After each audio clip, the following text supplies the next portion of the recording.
All right, what's going on? Drive time on a Monday afternoon. About 14 minutes now, past the hour, 2 o'clock. Cold, cloudy, gray, snowy, better known as January in Utah. If you just relocated to our great state, look outside. That's the deal for a while. That's just kind of how it goes. But happy Monday to you. We have moved past holiday season, and it's time to start the new year on the right foot. A lot to do on this Monday afternoon. What a great weekend of NFL football. We've got a great week one, the wild card playoffs now. Get rolling coming up this weekend. Don't forget, we are your home of the NFL in this market. We'll let you know the schedule here on ESPN 700 as we go throughout the week. But a very interesting weekend of pro football culminated with a fun Sunday night game if you are a Lions fan. All is not lost if you are a Vikings fan, but my goodness. Dan Campbell, the Detroit Lions, with quite the statement there at Ford Field, one of the biggest football games played in Detroit in a number of different years. 31-9 was your final score. But a fun day of pro football. Some of the games didn't matter. Some teams decided to win when they should have lost and then fired their head coach, like the Patriots. A lot of offseason questions for a bunch of different teams now. A lot of local players making plays, making money. If you're Kyle Van Noy hitting that bonus with a sack there in his game. So we'll get to some NFL storylines on the show. We'll look back on the weekend that was. Keep you up to date on Black Monday in pro football every year at this time. It's like trying to figure out which coordinators are going to be fired, trying to figure out which head coaches are going to be let go. And a lot of storylines, a lot of exciting storylines leading into Wild Card Weekend coming up. So excited for the weekend ahead in NFL football, and we'll look back on the weekend that was in the pros as well. We'll talk a little college football. 4 teams left standing. 4 of the top 7 winningest teams in college football history are part of the remaining brackets. All 4 of these teams have won national titles in the past. And so we've got some exciting college football coming up this week. We do have the FCS championship game tonight. North Dakota State, Montana State. That starts at 5 o'clock. And then when we're done with our show, coming up at 6, we'll send you over there so you can listen to the end of that show. Montana State is a 3.5-point favorite. On the local college football side of things, there's nothing new since you and I last spoke, so not a whole lot going on there. We did hear BYU is going to lose Jacob Robinson to the pros. Jacob Robinson is going to enter the NFL draft, but not a lot of news, if any news at all, on the University of Utah side of things. As far as the football team goes, there's some news with the University of Utah as far as the basketball team goes. So college basketball is here, and so far it's been a rough start to the Big 12 schedule for Craig and his staff and his team. He's a good man, and he's won wherever he's been. I view this as a talent issue. I mean, through 2 games, they have not even been close, and it does not get any easier as they're going to travel to take on the number 3 team in the country in Iowa State. Coming up in just a couple of days. So we'll get to some college basketball, still college football in the mind. College basketball takeaways. BYU had a good opening win to their Big 12 slate in Provo against Arizona State. Then they got undressed and dog-walked at Houston by 31. That's a good team. Houston's won 31 straight home games. Utah State, on the other hand, they're 4-0 in conference play, and they're 14-1 overall. So the Aggies are winning. And I think BYU's got a chance to have a really good year, but they've got to get their footing underneath them. How about the red-hot Utah Jazz? Do not mess with the Jazz. And I'm talking to you, state of Florida. That's right. Jazz roll down to Florida and win 2 games over the dysfunctional Miami Heat culture. And then they sit like half their roster, and they beat the Orlando Magic. The Jazz welcome in an old friend tomorrow. Quinn Snyder and the Atlanta Hawks will be in town for a 7 o'clock tip-off time at the Delta Center. So a couple of wins for the Jazz since you and I last spoke. Little NBA basketball in the program today. What's the latest with Jimmy Butler? Apparently, the Memphis Grizzlies are involved. Milwaukee Bucks are involved as well. Maybe get Jimmy up there for him to help them win the rest of the year. So a little bit of everything, some pro football, some college football, college hoops, NBA. Real Salt Lake had a couple of players called into the national camp. So Diego Luna, Emeka Anelli, they've been invited to the U.S. men's national team January training camp. That news came down about 2 hours ago. Excited for those 2 youngsters, 2 really, really good players. Just hoping Emeka sticks around and does not seek greener pastures sooner rather than later. Also, there's a rumor that Matt Crooks is leaving RSL. We'll get to a little soccer news if time allows. But, hey, it's January. Soccer is more of a warm weather topic. All right, good guest list. Ryan McGee, right out of the gates. Ryan covers college football for ESPN. He's a friend of the show. He's been on the show several times. We'll look back on some of the Big 12, Utah, BYU college football storylines, get you ready for the semifinals of the college football playoff, and bring in Ryan for some college football. NBA Daily Assist with a very smart basketball mind. His name is Tom Haberstroh. The latest with the Utah Athletic Department with Josh Furlong, who covers Utah for KSL.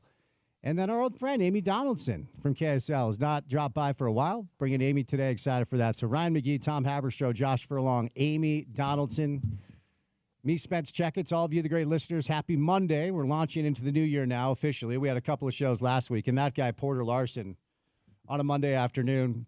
What is it about January that makes you want to sleep and just only hibernate like all day and all night? What is it? We're mammals, man. We're warm-blooded mammals. Oh, you took an edible before the show. Okay. We're off and running. I like it. Otherwise known as a Monday. But yeah, I'm with you. It's cold, and it seems like that's the natural thing to do. But hey, we still got football and hoops to discuss, and we can do that whether it's warm outside or not. Yep, no doubt. So we'll keep you in a good mood on this Monday afternoon. If the January doldrums have you down, we got a lot to do. Ryan McGee is going to be our first guest right out of the gates. But before we bring in Ryan, courtesy of our friends at Standard Restaurant Supply. Standard Restaurant Supply is your tailgate headquarters. You can get everything you need to make your tailgate epic. Check them out online at standardrestaurant.com or their location at 3500 South West Temple. It's time now for your opening tip.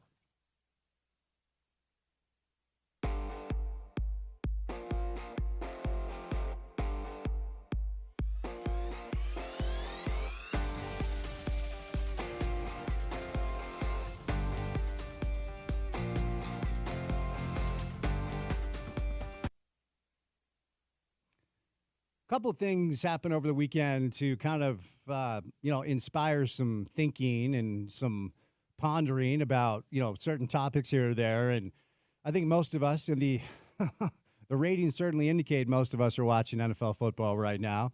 Watching the Detroit Lions take care of the Minnesota Vikings at Ford Field last night, 31-9. It was the Sunday night tilt to end the Sunday slate. And sometimes the NFL scheduling gods get it right. And when they do, it's awesome. When these, oftentimes, unfortunately, the Week 18 games are irrelevant, but the ones that mean a lot do feel like playoff games. Like on Saturday, that Bengals-Steelers game, that felt like a playoff atmosphere. It was do or die for the Bengals. Now, the results didn't go their way. A lot of people believe the Chiefs kind of laid down to keep Joe Burrow out of the playoffs. Can't really speak to that, but Denver wins, and they're in. Denver's going to be traveling to Buffalo. That's a tough slate for them. But all of the games that meant something over the weekend certainly felt like they had a playoff atmosphere. But a lot of the games didn't mean anything at all. And so it was kind of tough exactly to decipher what's real, what's not. But Sunday night brought an unbelievable atmosphere and really one of the coolest games that I've seen played for this reason. And whenever I see, it doesn't matter what sport it is, whatever sport on whatever level, whenever I see a city that's had a team for a long, long time, that's suffered as a fan base for a long, long time, rise up and do something really exciting, really special, I instantly just think of the Jazz. I just do. I mean, obviously, the Jazz have been around here. What are we celebrating? 51 years now of Jazz basketball. Moving from New Orleans here to Salt Lake City a number of years ago, early 80s, late 70s, early 80s, and now, basically here. And over the course of their 50-plus years of existence now, 0 championships. And, that's kind of the deal if you're a Jazz fan. I think it's the deal if you feel like you're a fan of sport in the state of Utah, always the bridesmaid, right? That's kind of the feel of fans around here. So whenever there's a city, and Detroit, obviously a much bigger, larger spot than Salt Lake City, a much bigger market, and the Lions haven't always been bad, but historically speaking, that is a franchise in the NFL that feels a little bit like the Utah Jazz of pro football. A city that's rabid and passionate about their team, and more often than not, they fall short in a number of years of futility. Of course, it's not a perfect parallel because the Utah Jazz, at times in the past, have been able to very intelligently traverse their way out of negative spaces with smart rebuilds to come back to competitiveness rather quickly. I don't know when it's going to happen here. with this current rebuild of the Utah Jazz. They have won a couple of games, but nobody, I mean, honestly speaking, our Jazz coverage this year has been a little bit difficult because there's not a lot about the team this year that is topical as it pertains to what it will look like when they're actually good again. The real exception here is the head coach for the Jazz. And I think what struck me last night watching the post-game coverage after the Lions took care of the Vikings was how much that team loves Dan Campbell and how Dan Campbell kind of took that job, and he was a bit of a punchline because he had his, his 6-shot quad, whatever it is, latte every morning. He came across as kind of like a alpha male meathead, but his approach has absolutely worked. And I always chuckle when I listen to some of the things we say about teams after they start winning. It's the embodiment of the head coach. They're an extension of the personality of the head coach. It feels like this is real with the Lions, but you don't hear that when teams aren't winning. When teams start to win, we start to kind of create these narratives. And I don't we talk about this, like the culture thing. I know that building a culture is paramount to a successful sports organization, college or pro. I mean, that's just kind of the deal. But you never hear players or coaches talk about the culture until they actually start winning games. Heat culture wasn't a thing until they started winning championships. And now today, on this day, Dan Campbell being applauded for the culture he's built in Detroit. But it's taken some time. And no, it's not a perfect parallel, but if you are a Jazz fan, I do think the one thing you can take solace in is it appears that they hired a guy that can really coach. Because even at times when Will has been behind the 8 ball with talent, he does find a way to get results. And yes, in a vacuum, wins over a dysfunctional Heat team, trying to figure out what to do with Jimmy Butler and a Magic team. It doesn't mean much in the grand scheme of things, but I do often watch the Jazz, and when they march out their lineup, and when you see the talent discrepancy between them and the other team, Will, more often than not, finds a way to get them to compete. Not all the time. They get their doors blown off quite a bit. But, it's a loose parallel here, but I couldn't help be struck by some of the scenes in Detroit. The fans watching their team. After the game, the fans celebrating around the city. And no, they didn't win a Super Bowl, but it's been so long since the Detroit Lions were this type of favorite to do something special that they were celebrating almost as if they did win a Super Bowl. They get the number 1 seed in the conference, and quite frankly, they probably have the easiest path to the Super Bowl now after a massive win. And it made me think about the Jazz. It made me think about what Salt Lake would look and sound like if the Jazz could ever get back to even where they were in the mid to late 90s, where every year they were competing for the Western Conference, and a couple of years they actually broke through and made the finals. And I'll always talk about that team in 1998 as the best team in pro basketball. Unfortunately, they ran into a guy named Michael Jordan. We'll get back to some pro football. I just think the weekend ahead with the wild card stuff in the NFL is going to be really, really fun. But let's do some college football coming up next with one of my favorites, Ryan McGee from ESPN, off and running on a cold and gray and chilly January Monday. So keep it right here on ESPN 700.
All right, started the show off today with some takeaways from the pro football weekend that is behind us and some thoughts about the wild card weekend ahead. But there is still college football left.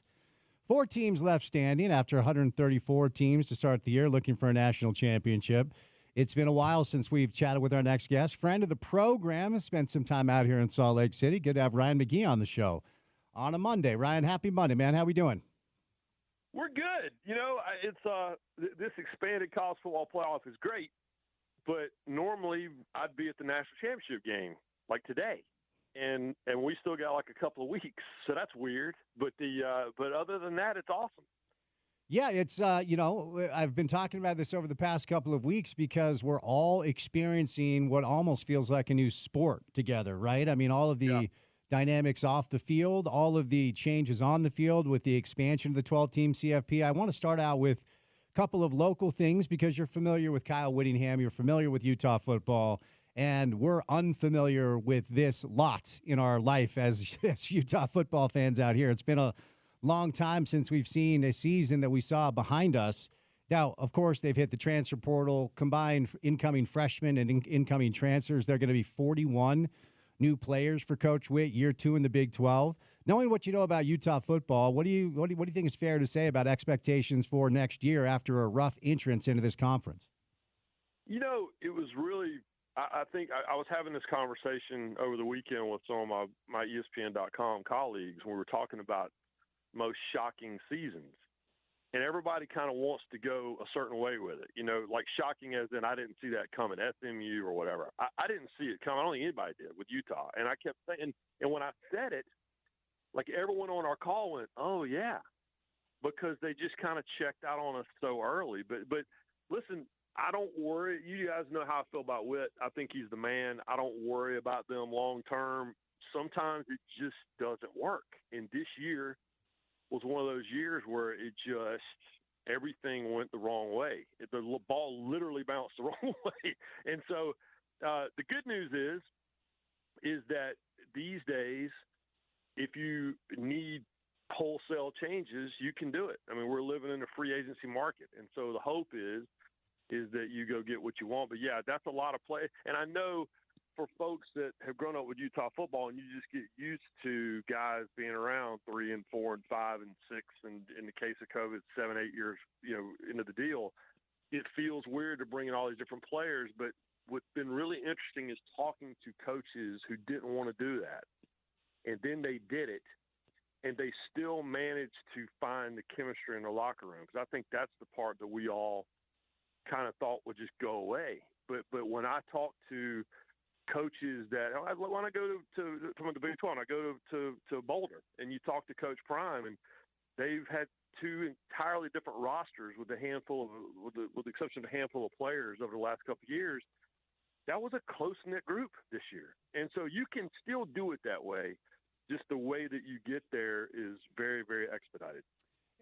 And I will follow up with that because, the topic of the transfer portal can be exhausting, but when you're in a spot like we are here in Salt Lake City, it is going to be more or less a complete rebuild. I mean, it's going to be a completely different team. It's a new offensive coordinator. And ultimately that could go one of 2 ways. So, as a guy that's been around college football as long as you've been around it, Ryan, do you feel like we're getting a little bit closer to putting our arms around this new normal? I mean, hell, man, like they have free agency when games are being played. It's so wild to me where we find ourselves, but it's not going anywhere. Do you feel like we're getting closer to maybe getting an understanding of exactly the right way to go about it? Because if you look at 20 different programs, it feels like you have 20 different approaches. Yeah, and that's because there's no rules. I keep going by. I love the movie Tombstone, right? And there's the great line from Jason Priestley in Tombstone: "There's got to be some sort of law," and right now there isn't any. Now, what's going to happen is when the revenue sharing kicks in, which is going to happen very soon. When the revenue sharing kicks in, these kids are signing contracts. And when they sign contracts, we already saw it this year. I mean, listen, I was at the Citrus Bowl with my daughter, a week ago, and almost every player who would have opted out the year before were in the game. And I think in the future we're going to see guys, essentially, they're going to be signing the contracts. And you get your money now, you're not going to have it if you get in the transfer portal. And you're certainly going to lose your NIL deals, and all that's going to be officially on paper. And so you're essentially going to be assigning a multi-year contract. And if you want to get out of it, you're going to have to figure out a way to get out of it. So it's all – I think that is going to force the hand of everyone to come up with some sort of actual structure, because everyone agrees on one thing, and that's you can't keep doing it the way it's happening right now. Because, you look at Georgia. Georgia this year was not as good as it's been because they won back-to-back national championships and had starters transfer out. And Alabama won a national championship in 2020, had starters transfer to Georgia. And so you just can't keep doing it the way that you're doing it. So I think that the happy medium or unhappy medium, what you want to call it, is coming, because I think everyone can agree, and the coaches are the ones that created this monster. And now they can all agree, all right, we cannot sustain this. And so, yeah, there's some level coming. And in the meantime, the good news is you don't have to wait 3 years to rebuild. If you have to do an overhaul like the Utes feel like they have to do, then the way it's structured right now, you can do it pretty quick. On the other side of things, before we get to the national stuff, remaining games and your thoughts on what we've seen so far, year 2 in the Big 12 was much better for Brigham Young after a tough year 1. And they go to the Alamo Bowl, and they just put it on Colorado. And we saw the ratings come out. 8 million people watched that game. It's a massive, massive number. And, yes, Colorado's the main draw, but BYU's a good brand. So Kalani and his team, they go 11-2 overall, 7-2 in conference. They beat their 8th conference opponent in that Alamo Bowl against Colorado. I don't know. Trying to predict what the Big 12 will look like next year is a complete exercise in futility. But year 2, Big 12, BYU, not too bad, huh, Ryan? Yeah, not at all. And it's if the college football tooth fairy had landed in Provo in August and said, you're going to win 11 games and you're going to defeat Colorado and Prime in the Alamo Bowl, you would have taken that immediately. You would have said, okay, thank you very much. We're going to go straight to that game. Now, the context is they're disappointed because they didn't win the conference, and they're disappointed because they didn't, obviously make the playoff and all those things. But I think that, yeah, and listen, it's a huge transition when you join a new conference. It just is. Speaking of the Big 12, go down to TCU and ask those guys who changed conferences that felt like 8 times in 10 years or something. And it's really, really difficult to do. So, yeah, once you get settled in and you figure it out, I expect to see some of those same things from an Oklahoma in the SEC or from USC and some of the West Coast teams, obviously that are in the, traveling all across the country, play Rutgers and Maryland and all that. I think that once they settle into year 2 and 3, I think, first of all, we'll all get used to it, and second of all, they'll get used to it. But, yeah, if you had come to me and said, come to anybody wearing BYU gear and said, I'll give you this right now, will you take this? They would have said 100%, thank you very much. 100%. And give me a quick thought on the Big 12, because I continue to chuckle about this in an ironic way, Ryan. The most popular preseason Big 12 championship pick in Vegas was Oklahoma State and Utah. And obviously that didn't go well for Coach Witt or Mike Gundy.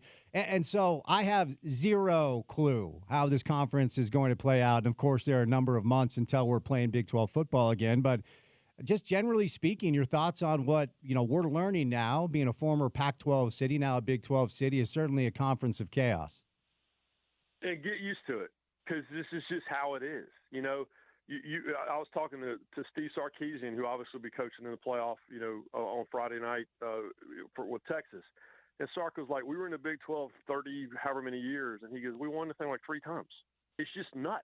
And, yeah, but what it will tell you is, and this is encouraging for Utah fans, is that, it's a spaghetti pile and it's a yo-yo. And so the good news is that even if you finish toward the bottom of the conference one year, you're really not that far from the top of the conference. So you can get there quickly. And if you go and study what that conference has been, certainly over the last decade, it's not just crazy games. All those crazy games add up to crazy conference races. And so, yeah, Oklahoma State, they were very confident they were going to be in the college football playoff, and they finished last in the conference. So it's yeah, you can make up room very quickly these days. And, yeah, you guys know I cover NASCAR, and I go to Daytona and Talladega, where you can be running 22nd with 2 laps to go and win the race. And you can be running first and finish 22nd. And that's exactly the way the Big 12 has always been. All right, moving over now to what we've seen so far. I'll start here back at the beginning because I honestly don't know, Ryan, what your opinion is on the new 12-team expanded CFP. So I want to start with whether or not you're a fan of the format, simply put, and then what we've seen so far, beefs about auto bid, seating, all the things. You know the deal. Now that we have seen a good portion of unfold, are you a fan of what they've done, and what are your thoughts on what's unfolded so far?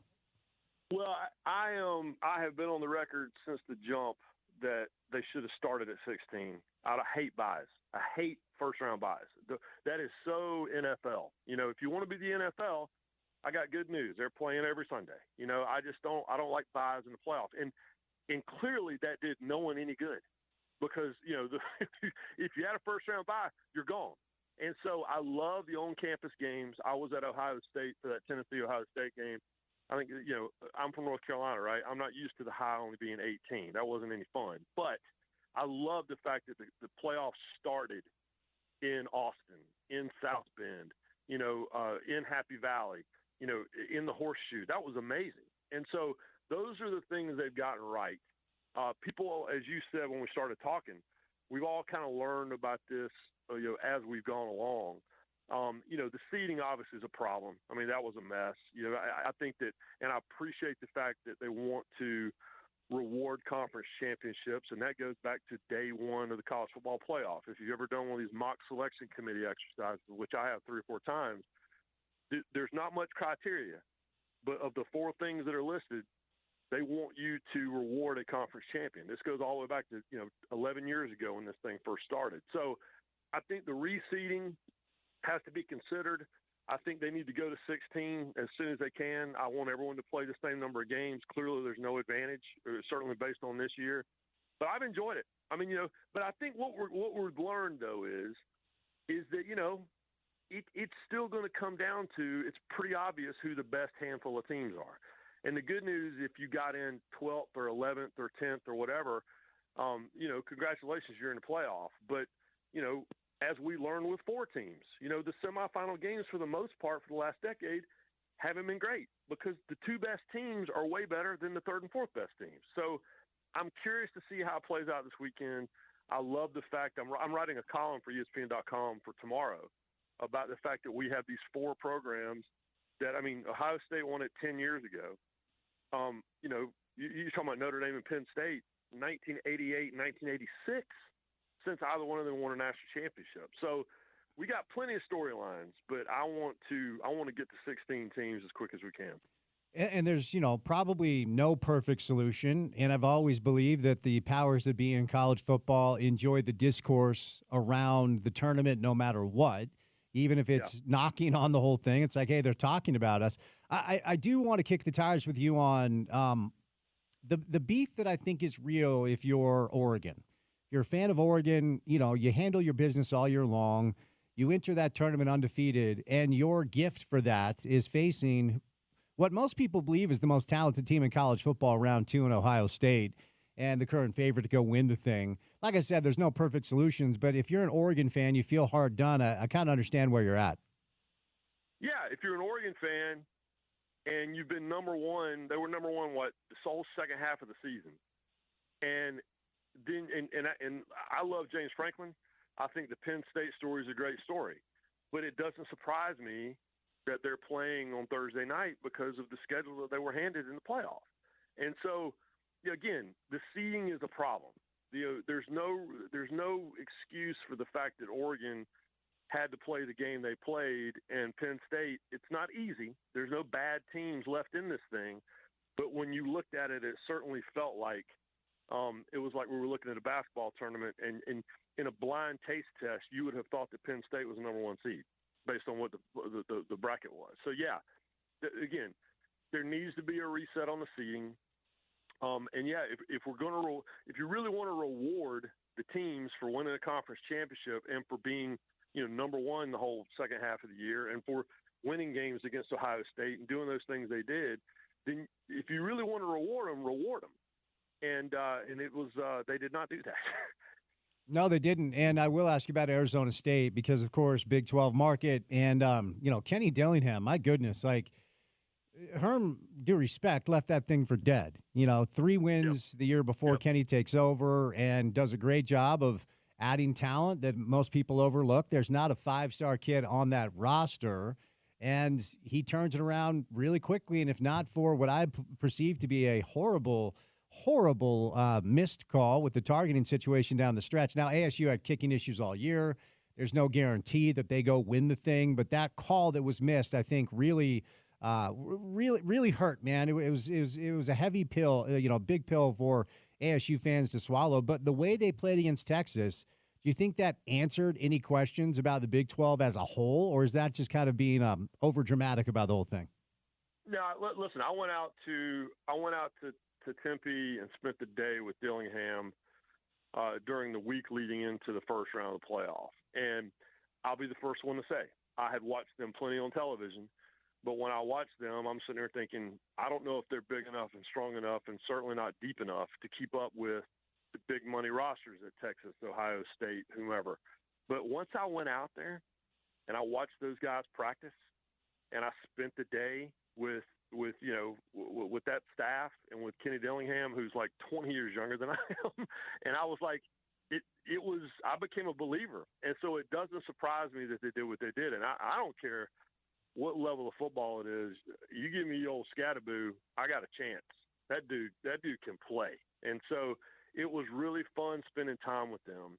And it's fun spending time with Kenny Dillingham because I think that he said it to me in his interview for College Game Day. He's the first one to admit he's made big mistakes this year. He's talking about the kicking game. He embarrassed himself when he called out the kicker publicly. And, after they missed a big kick, early in the year, and he announced they're going to have open tryouts for kickers. And then he realized that he just bashed a teenager on television, And then he has said, I have learned so much this year. I mean, the fit that he pitched at the end of the BYU game, he has admitted that was an immature mistake. And so it's been interesting watching him. And plus, I love those stories. That guy grew up 15 minutes from campus, going to games as a kid, sitting in those stands at Sun Devil Stadium, went to college there, met his wife there. He still lives in the same neighborhood where he grew up. He shares a backyard with his sister. His parents live 2 doors down the street. I want those guys to succeed. It's why I was sad that it didn't work out at Nebraska for Frost. It was why I wanted Matt Luke to work out at Ole Miss. It's why I love watching Kirby Smart win at Georgia. The dream is to go back to your alma mater and the school that you grew up rooting for and win. And Arizona State has always been at the top of the list of how are they not better at football? And so, yes, I thought it was a big, big vote of confidence for the Big 12. And listen, Colorado was for real. BYU was for real. There's a lot of teams on that Big 12 lineup that people don't want to play. And so I thought it was an encouraging year for the Big 12, even though they exited quicker than they wanted to in the postseason. Let me circle back real quick because you referenced BYU. A lot of BYU fans. And look, it's always – and I enjoy doing radio from a perspective of diagnosing and not prognosticating because this stuff's impossible to predict. But after the fact, I think there's a case to be made that maybe BYU should have received a little more attention and potential opportunity to qualify for that 12-team CFP. They have a win over SMU, a loss over another playoff team. The Kansas loss really, really hurt them. Strength of schedule, strength of the record, quality wins. I mean, BYU did have more of a case than I think they were given credit for. And interestingly enough, Ryan, over the final couple of iterations of the CFP rankings, you didn't even hear much about them. Didn't hear that they were even in the conversation because they did lose 2 of their final 3. And probably the timing of their losses is ultimately what killed them. But do you think BYU has a bit of a beef for not getting at least more recognition to potentially get in that 12-team field? Yeah, I was surprised they weren't in the conversation, but timing's everything. And the reality is, that committee starts meeting in early to mid-November. And the only time they watch football together, like you all sit in a room and watch football together, is championship game weekend. And so the biggest conversations that they have are during those last couple of weeks that you're talking about. And so timing is everything. To me, it's why everybody kind of forgot that Notre Dame lost to Northern Illinois week 2. Get that stuff out of the way early. And it's always been that way. I mean, even back in the poll era, if you were going to trip over yourself, do it in September and then make them forget about it when you get to October and November. So, yeah, the timing of that for BYU is bad. But, again, get 1 or 2 plays back and they can't ignore you. And so, Kansas suddenly turned into – we're talking about the teams that were favored to win the Big 12. Kansas was on a lot of people's list, certainly in the top 2 or 3. And when Kansas suddenly decided to play like Kansas again, that was bad timing for the Cougars. But, yeah, I think that the bad news is they didn't get the recognition they should have. The good news is I think they've got a lot of momentum, and I also think they've got a chip on their shoulder headed into 2025. You referenced something earlier I wanted to follow up on because I believe college football should be played on college campuses. Yep. Like period, right? In my opinion. And Joel Klatt floated out this idea that the Rose Bowl becomes the Super Bowl of college football. Is there a way we can format this thing where every game is played on a campus, maybe outside of the actual final national championship game? No. I mean, it would be great, but the problem is the bowls are still the bowls. Yeah. And there's still too much money. And listen, I'm a bowl guy. I'm the first one to admit that. I've written so many columns defending bowls. My daughter's a sophomore at South Carolina. I took her to the Citrus Bowl, even though they lost. My dad was, as you guys know, was a college football official. I spent all of my holidays at bowl games. I've seen BYU a couple times. In fact, the first Citrus Bowl I went to was BYU Ohio State back in the 80s. And it's I still think there's a place for the bowl games, and I like the fact that they're trying to find somewhere for the bowl games. But I'm telling you right now, I have not experienced anything quite like I did being in Columbus, Ohio for that first game. And Tennessee was overmatched and, quite frankly, just weren't ready for the game. But there were 30,000 Tennessee fans in that stadium because they raided StubHub, right? They got all the tickets. And a lot of the Ohio State fans were mad because they lost to Michigan and put their tickets online. And the atmosphere in that building was unbelievable. And from whatever was told me, it was the same way in South Bend. It was the same way at the other 3 venues. So I love it. And I would love to see some format to make that happen. But again, to me, if you go to 16 and you get rid of the buys, now you're on the great legendary college campuses. And we get that for an entire weekend. And then we can head off into whatever the next rounds are going to be. But, yeah, in a perfect world, we have both. But I'm just happy to have that first round right now, and I hope they keep it that way because that was crazy. All right, before I set you loose, a couple of games coming up this week. Thursday is going to be the Notre Dame Penn State game. That's the Orange Bowl. Then Friday is Ohio State, Texas.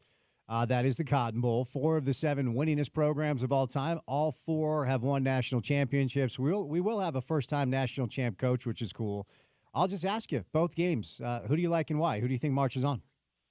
Well, we said it earlier. It feels like a basketball tournament where, even if you're a number 2 seed, and even if you didn't win a championship or a region or a conference or whatever, there's always that team no one wants to play. And right now, no one wants any part of Ohio State, and I get that. And Texas, I think, can hang because Texas has a great defense. And when Quinn Ewers is really good, he's really, really good. The problem is when he's bad, he's bad. And so I think Ohio State wins that game, and I think Notre Dame probably takes care of business against Penn State. Penn State's got a couple of key injuries that we're all tracking, and we'll see if they've got their guys out there. But Notre Dame, to me, what do you look like coming off the bus?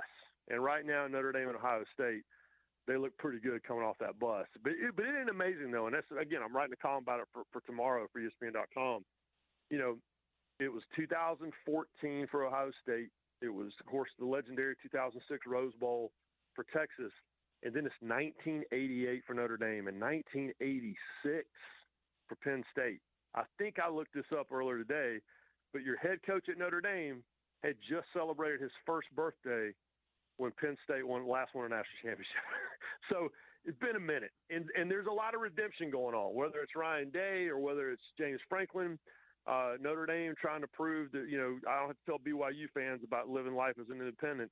Notre Dame trying to prove they should be in this conversation with everyone else. And it's and then Ohio State. It's just the storylines abound, but I think we'll probably see the Buckeyes and the Golden Helmets in the national championship game in Atlanta. All right, my man. Well, I always appreciate the time. Keep up the great work. Enjoy the games, and we'll do it again soon, okay? Always. Appreciate it, guys. All right. Ryan McGee from ESPN. At ESPN, McGee is where you find him. You know, I always know when a guest has zero clue who he's on with when he says, all right, guys, thanks. That's a tell that our guy was like, I'm doing an ESPN affiliate in Salt Lake. He's been on the show like 10 times, but that's how you always know when somebody has zero clue who they're on the radio with, when at the end of the interview they go, all right, guys, thanks. There's literally one guy. It's not hard to learn the name. I think Ryan knows you. I thought he did, but that's always the tell. I think that was maybe like, even though I'm not part of the interview, maybe he's like saying hi to me too. I don't know. You know what? Let's choose to look at it like that. Because he does. He's not one of those that's just like, confirms and goes on. He knows who we are and what the show is. Yeah, I mean, he's been on, I don't know, maybe 10 times, but that's not like a radio rule. When somebody, certainly when you're a solo host, due respect, obviously. Thanks, guys. Yeah, when you're literally the only one doing the interview, and at the end of the interview, the guy says, all right, thanks, guys. Well, there's a guy, and, but whatever. Life goes on. A good college football media personality. Thanks, Guy. You too, Guy. All right, 1 hour down, 3 hours to go. Another guy joins us coming up next, Tom Haberstroh. Talk NBA right here on ESPN 700.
Utah Jazz welcome in an old friend tomorrow, Quinn Snyder and the Atlanta Hawks in town to take on the Jazz.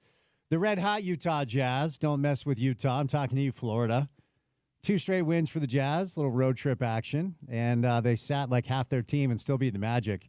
A lot of interesting NBA storylines as we have turned our calendar to the new year, and it's time for your NBA Daily Assist with our buddy Tom Haberstroh. On a Monday afternoon, Tom, happy Monday. How we doing?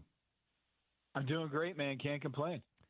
All right, let's see. We'll do just a tiny bit of jazz here because, it's been interesting ever since they hired Will Hardy, to watch him coach up a group that clearly does not have as much talent as the team on the other side to relative competitiveness. Now, we know the deal. We don't need to relitigate the past as far as the past couple of years where they've had good records to start and then they've broken everything down. But they played a good Orlando Magic team. Orlando was without some pieces as well, and a Miami team that certainly is dysfunctional. And they sat a grip of players against the Magic, including Markkanen, including George, including others. And it's Bryce Sensabaugh, who has a couple of career nights in Orlando and Miami as the Jazz won a couple of games. I mean, again, is it really something that's all that urgent to break into and dig into topically as far as what it could mean when they're actually good again? Probably not. But in a vacuum, a couple of impressive games, I think, from a coaching standpoint from Will Hardy. Yeah, Sensabaugh's been on fire. Yeah. What a great find. I didn't see him at Ohio State too much, but a late first-round pick that coming in to this game or this week had some good nights, but nothing great like this. And now he's averaging 19 points and 6 rebounds per 36 minutes while firing up about 9 3-pointers every 36 minutes at a really nice clip. So the second-year guy is really impressing as of late and taking advantage of his opportunities. This is a next man up mentality for every team in the NBA, including the Orlando Magic that have dealt with really tough injuries from Jalen Suggs and Franz Wagner and Paolo Banchero. But they have a really tough time scoring even with those guys. But to see the Utah Jazz win the game that they were supposed to, with Orlando having so many of those guys out, while being also shorthanded, that is really impressive. And they're playing the right way. They're getting to the free throw line. They take the right shots from the floor. And Will Hardy's really coaching them up. And you love to see it. It's a drag. The NBA season is 82 games, and you're hoping that they can kind of turn, some fans into, coming into the games and seeing some wins. And this East Coast swing, I think a lot more fans are more willing to go and watch the Utah Jazz now that they've got some wins under their belt. And I do think there's something there as far as what the fan base here just wants to see.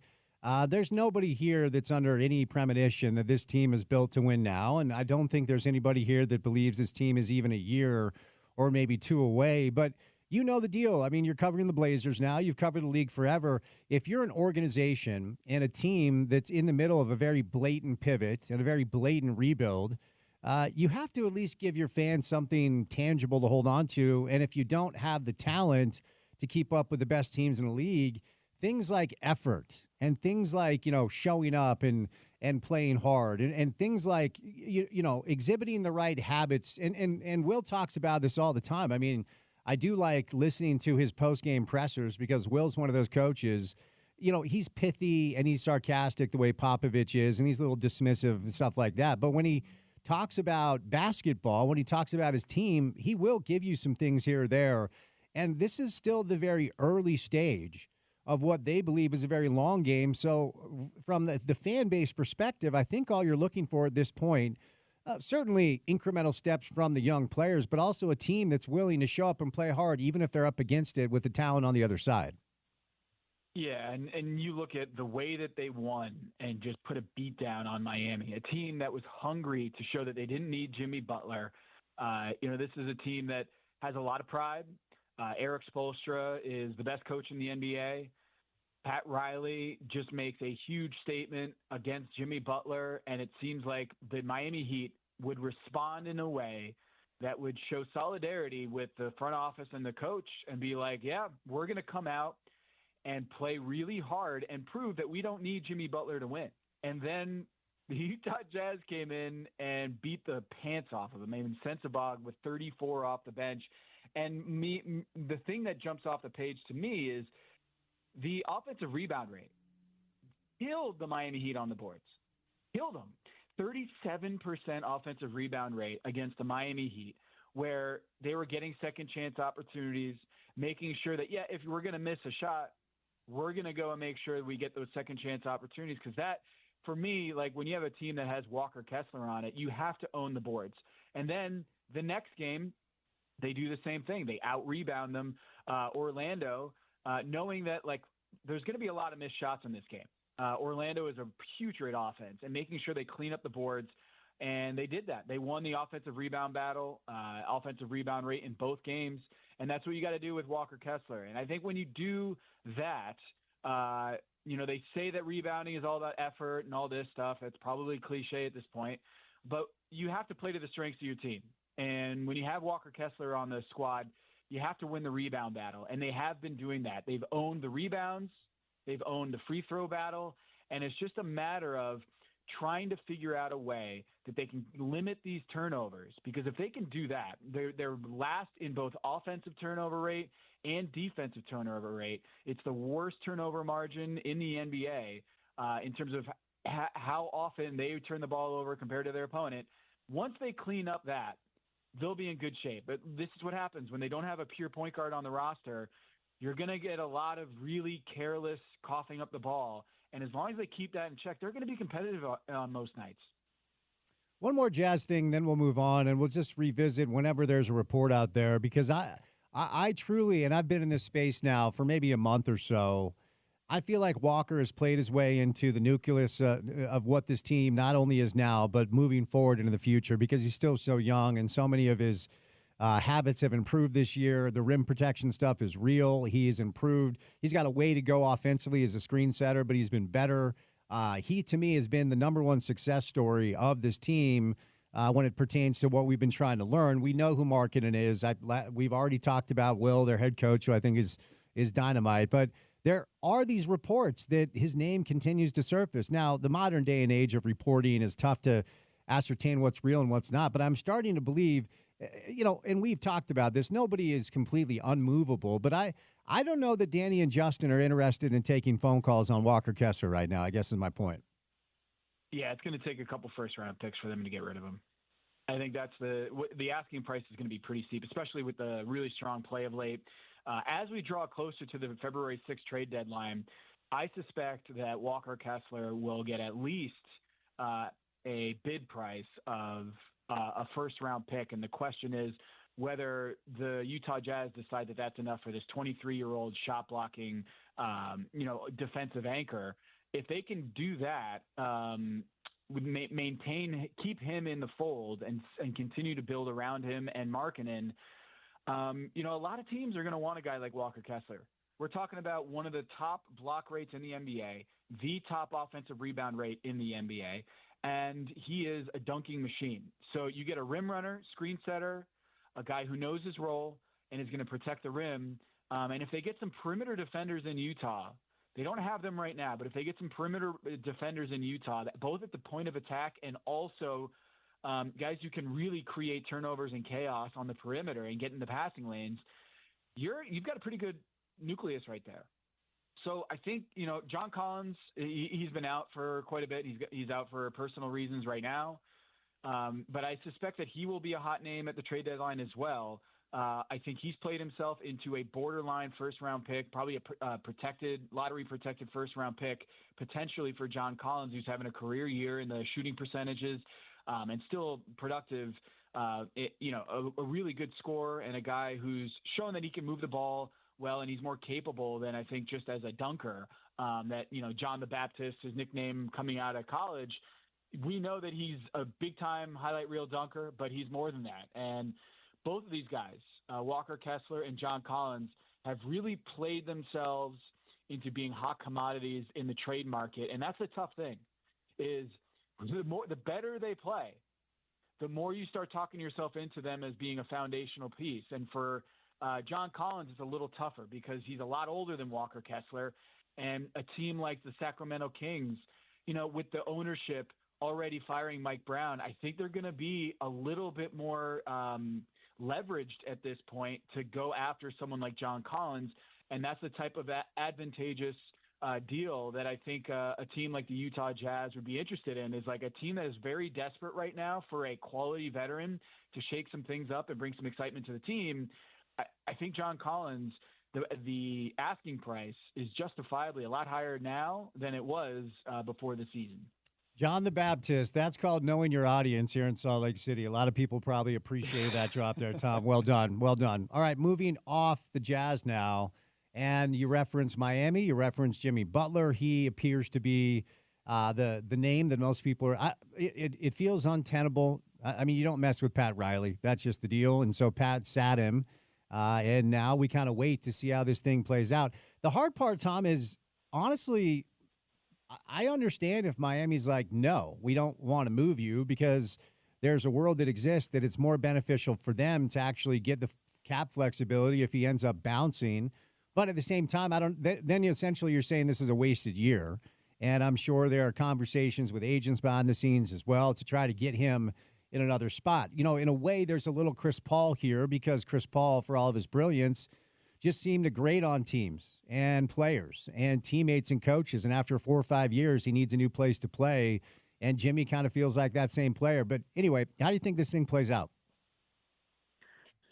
I think he gets moved at the trade deadline. I think Phoenix is the most logical landing spot.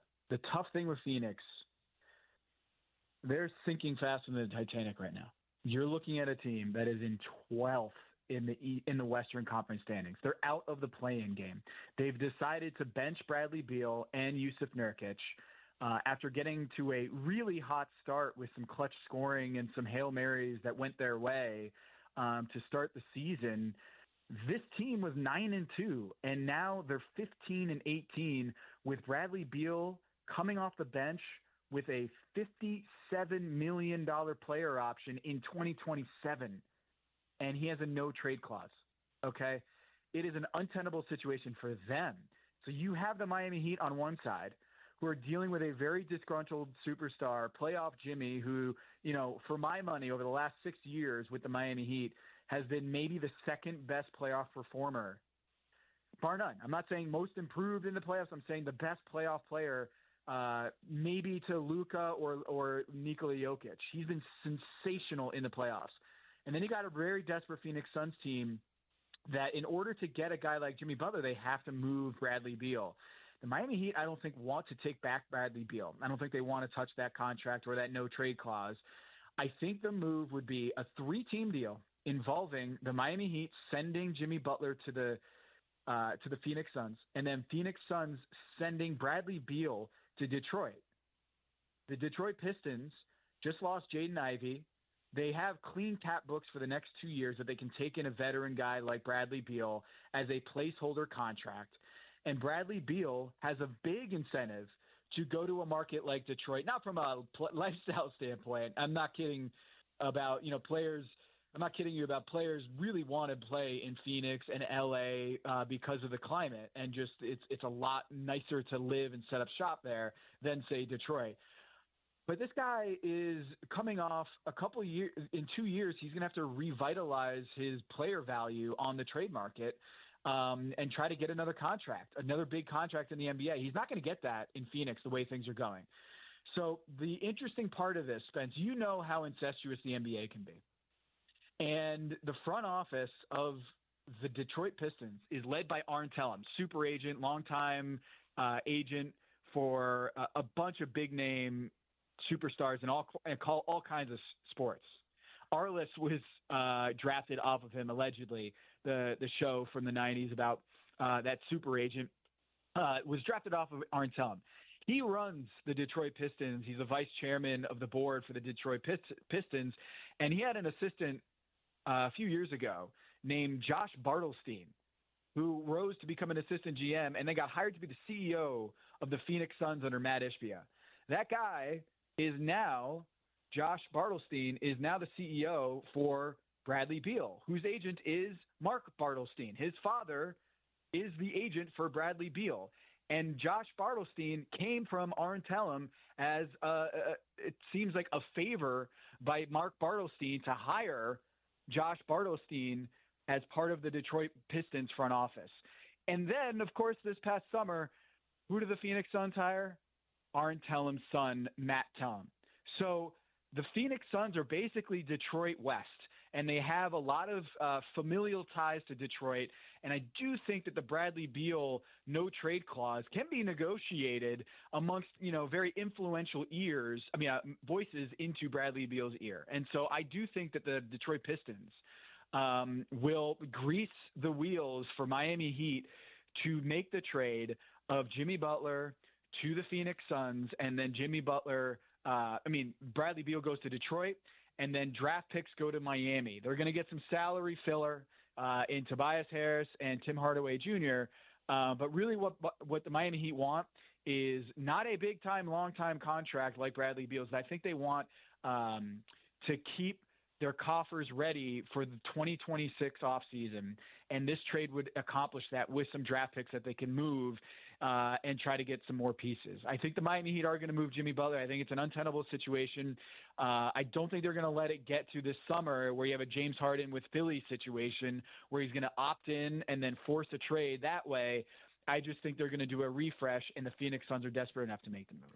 My goodness, Porter, real quick, hop on the mic, because that's quite a story with a lot of ties between a lot of families. And whenever we have a topic like that or content like that, I just feel it necessary to remind our hosts and the community what the official stance is of the Drive on nepotism. Yeah, as you know,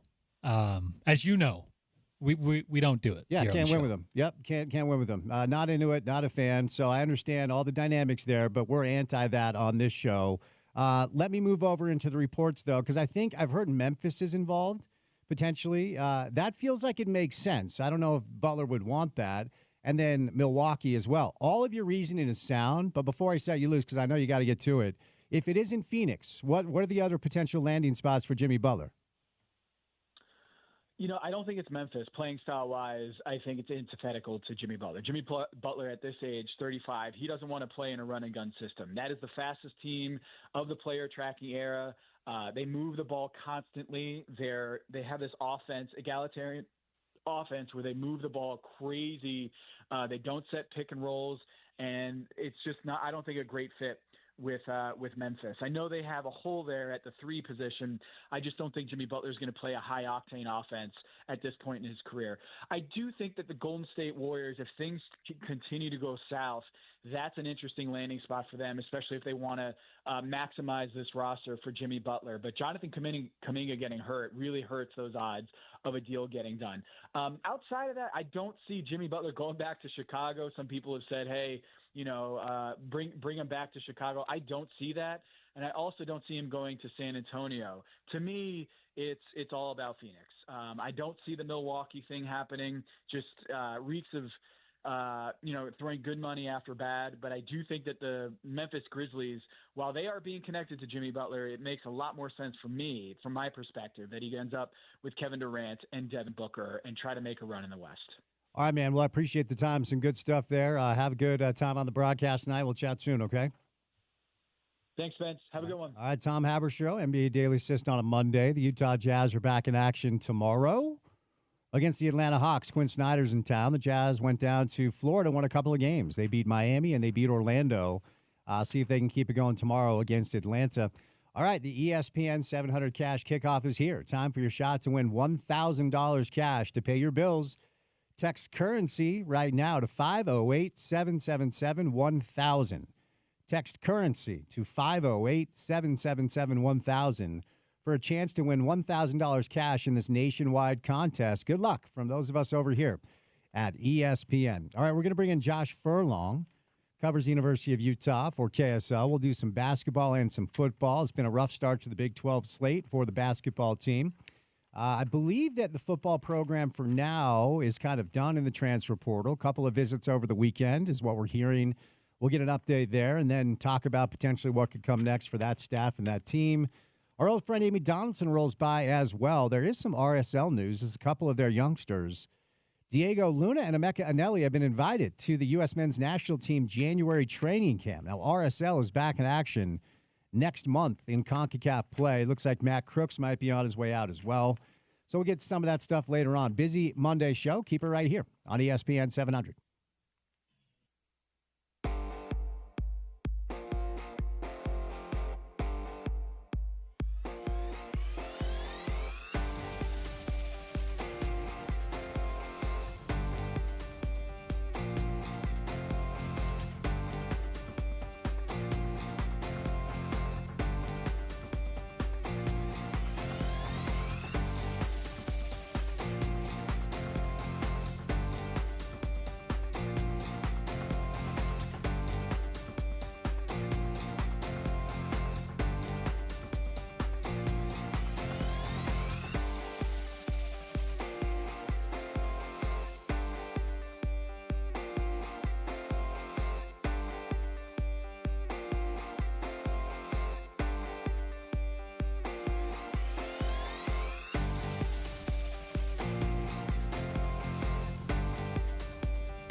A lot of football still left to be played.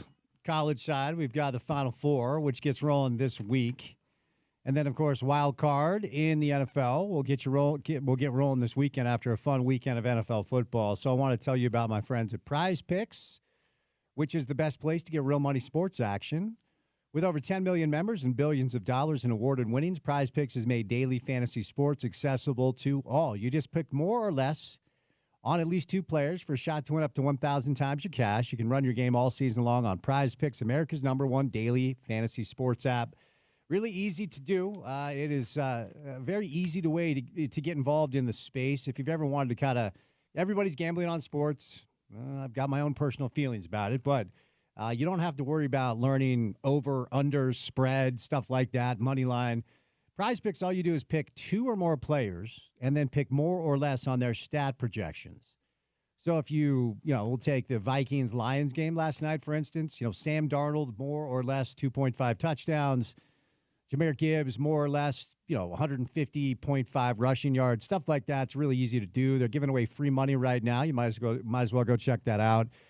If you download the Prize Picks app today, use the promo code ESPN700. You get $50 instantly after you play your first $5 lineup.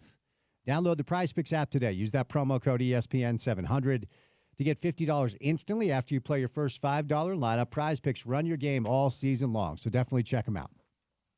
All right, we're going to bring in Josh Furlong today. Covers the University of Utah athletic departments, namely basketball, football, Red Rocks, you name it. Red Rocks are back, by the way. Bring in Josh today to talk a little Utah athletics. Then we'll bring in Amy Donaldson for a New Year's check-in with our friend Amy. I haven't chatted with her for quite some time, so stay tuned for that. So, Porter, at this point, my understanding is Utah football, as far as the transfer portal, this is pretty much it. So there will be, of course, a spring transfer portal, 16 additions for Utah football. Combine that with 26 incoming freshmen, 41 now new players in line for the Utes next year.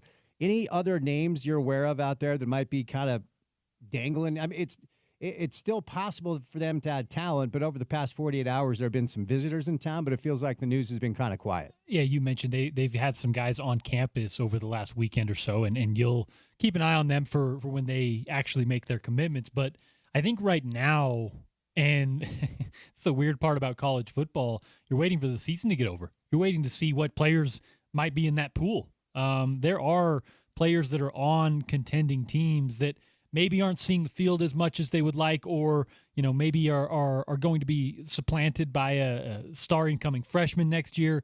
Those are real things. So there's still some names that I would maybe keep an eye on, but nothing particular for Utah at the moment. I think this class is, for the most part, pretty complete. As you mentioned, there's going to be about half the roster next year that is new on this team, at least new this year. So a lot of turnover, a lot of learning to do, but as you mentioned, still probably not quite done yet. I would assume that Kyle Whittingham and co, they keep usually 3 to 5 roster spots open for whatever happens, because you never know when someone hits the portal, when a guy becomes available and you need a roster spot there for him. They'll probably look to keep that kind of versatility and flexibility, which, to say that in speaking of college football, sounds pretty crazy. But roster flexibility, it's something that the Utes will be keeping this summer. Yeah, and we had Ryan McGee on earlier. Ryan's a really good college football personality who does his work for ESPN. He writes for the .com side of things, hosts a couple of different shows, does some NASCAR stuff too, but does a lot of college football. And we discussed the dynamic, and that's why, as it pertains to our local programs at least, the dynamic of really every single program across the landscape of college football still trying to figure out what the best approach is. And, Coach Whittingham and Utah football, their approach has always been recruit and then develop regardless of stars. Recruit and then develop regardless of your pedigree. Kyle's old saying, we will not become you, you will become us. And the question really comes down to whether or not that approach will continue to breed results in the new era of college football. No part of me believes that it can't. I mean, it seems pretty basic common sense. If you cannot recruit alongside, and the irony is we're talking about, quote unquote, new dynamics in college football, when the reality is the big blue blood brands of the sport have always recruited on a level that's higher than everybody else. You know, Ohio State gets everybody, Texas, USC, Notre Dame, a lot of the teams that are still alive, ironically enough, in the CFP semifinal are teams that more often than not, you pull up ESPN rankings, you pull up 24/7 sport rankings every single year. It's LSU, it's Bama, you know, it's the same schools. It's Ohio State, it's the Michigans, it's the brands, you know, and how much of that is something that has transferred over into the new reality? Well, more or less all of it. It's still kind of the same. I mean, occasionally you'll hear a random school be able to capture a random great player, but as far as the totality of a recruiting class goes, the best recruiting classes continue to remain where they've always been. You know, several of the teams down south, and yes, the SEC probably was a little bit overhyped this year, but the majority of the teams in the blue blood spaces of college football continue to be the majority of the teams that recruit the best players. So, like, the whole design and approach of Coach Witt's program doesn't need to necessarily change and have some big upheaval, but the proof will definitely continue to manifest itself one way or the other. And I'm not ready to say which because I honestly don't know. The fact of the matter is Kyle built this program with a recruit and develop mantra and mentality. And over the years, after Utah found their footing in the Pac-12, when they started to compete and then win conference championships, those recruiting class rankings went up to the point where it was borderline top 20 or even sometimes in the top 20. Is that where Utah football lives now in the recruiting class realm and the norm? Probably not. But that's not because of the new reality of college football. That's because of the reality of the sport, period. It's not because that it's changed. It's because that's what the sport has always been. And so I don't know, because I hear a lot of people across the landscape of our community talk about, well, Utah football needs to change its approach. You know, Coach Witt needs to look at offense differently or whatever the criticism is. I don't know how you do that. I mean, breaking news, if you could recruit better players, you would probably do that already. There's not some secret sauce to it. It's not like they're not calling the best prospects in the country or the state or across the region. Of course, they're trying to get in on as many talented young people as possible. And until we have some sort of NIL and transfer portal guardrail and regulation, you have to rely on the old adage and the old approach, which is recruit and develop and make sure that players understand the culture of your program and what you're asking them to do. Are you physically able to do it, and do you understand what we're asking you? Kyle talks about this all the time. It's not rocket science. It's not that hard to do. But ultimately, this will be an interesting litmus test because it's the first time that we've seen a massive rebuild the way that we're seeing it now for Utah football. And, you know, again, back to the whole thing, it's not rocket science. If your team has a bad year, and yes, injuries, all the things that we've talked about over the course of the past couple of years, 2 years ago, 8 wins, probably one of Kyle's best coaching jobs. Year before that, Rose Bowl, second straight. So we're not far removed from what most people believe to be still right in the middle of the golden era of Utah football, dating all the way back, by the way, you know, all time, with a P4 inclusion, P5 at the time, with winning Pac-12 championships, with actually going to Pasadena a couple of different times. Yeah, you didn't win it. And ultimately, first couple of times you do something, you learn, and hopefully you get back there. And at some point you actually break through. It's one of the coolest things about sports, watching people actually break through after having experience after experience, learning from that experience, getting better, calibrating, shifting, learning, and then excelling and improving. And unfortunately, the Pac-12 decided to go kaput after Brett Yormark beheaded George Kliavkoff, and now it's a new reality. And so instead of saying, oh, can you get back to the Rose Bowl as winning the Pac-12 and see if at some point maybe your third opportunity breeds a win? Well, now it's year one in the Big 12 is behind you. So now it's time to recalibrate to see what lessons you can learn and be better year two. Because for people that are out there criticizing Utah football for this pivot, this recalibration, I call it a rebuild, 41 new players with incoming freshmen and transfer portal additions, a brand new offensive system, a brand new offensive staff. For those of you criticizing these moves, how would you feel if they ran it back? How would you feel if they decided not to go about their business this way? And of course, that would have been impossible because they lost, I think, 23 kids to the transfer portal.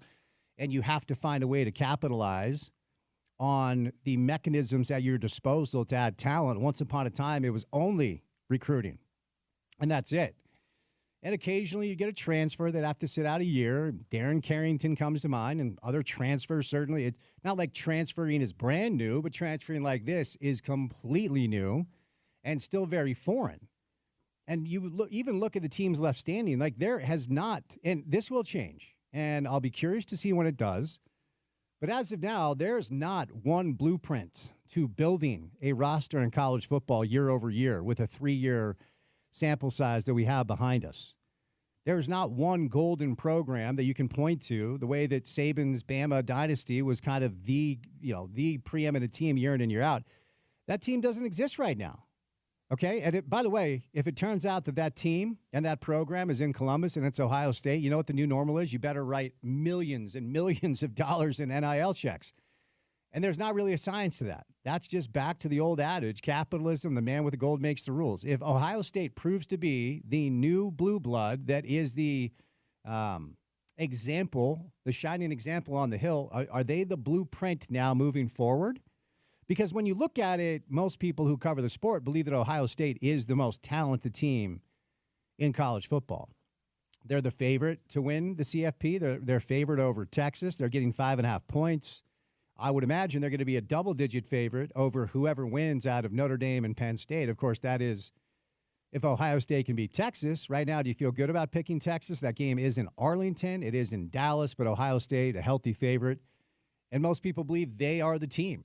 And if they go on and win a national championship this year, and if they're able to run it back, they're going to lose guys. They've already lost players. They're still playing, and they've already lost players. I mean, free agency is a thing in college football that happens while the games are being played. It's the dumbest thing out right now in all of sport. It's so stupid, and it has to change.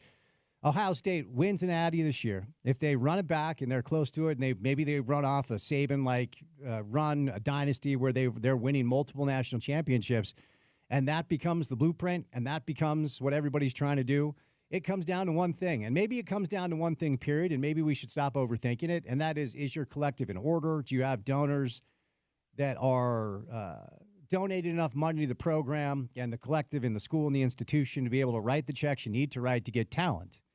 And not just any talent, top-end talent, Jeremiah Smith talent.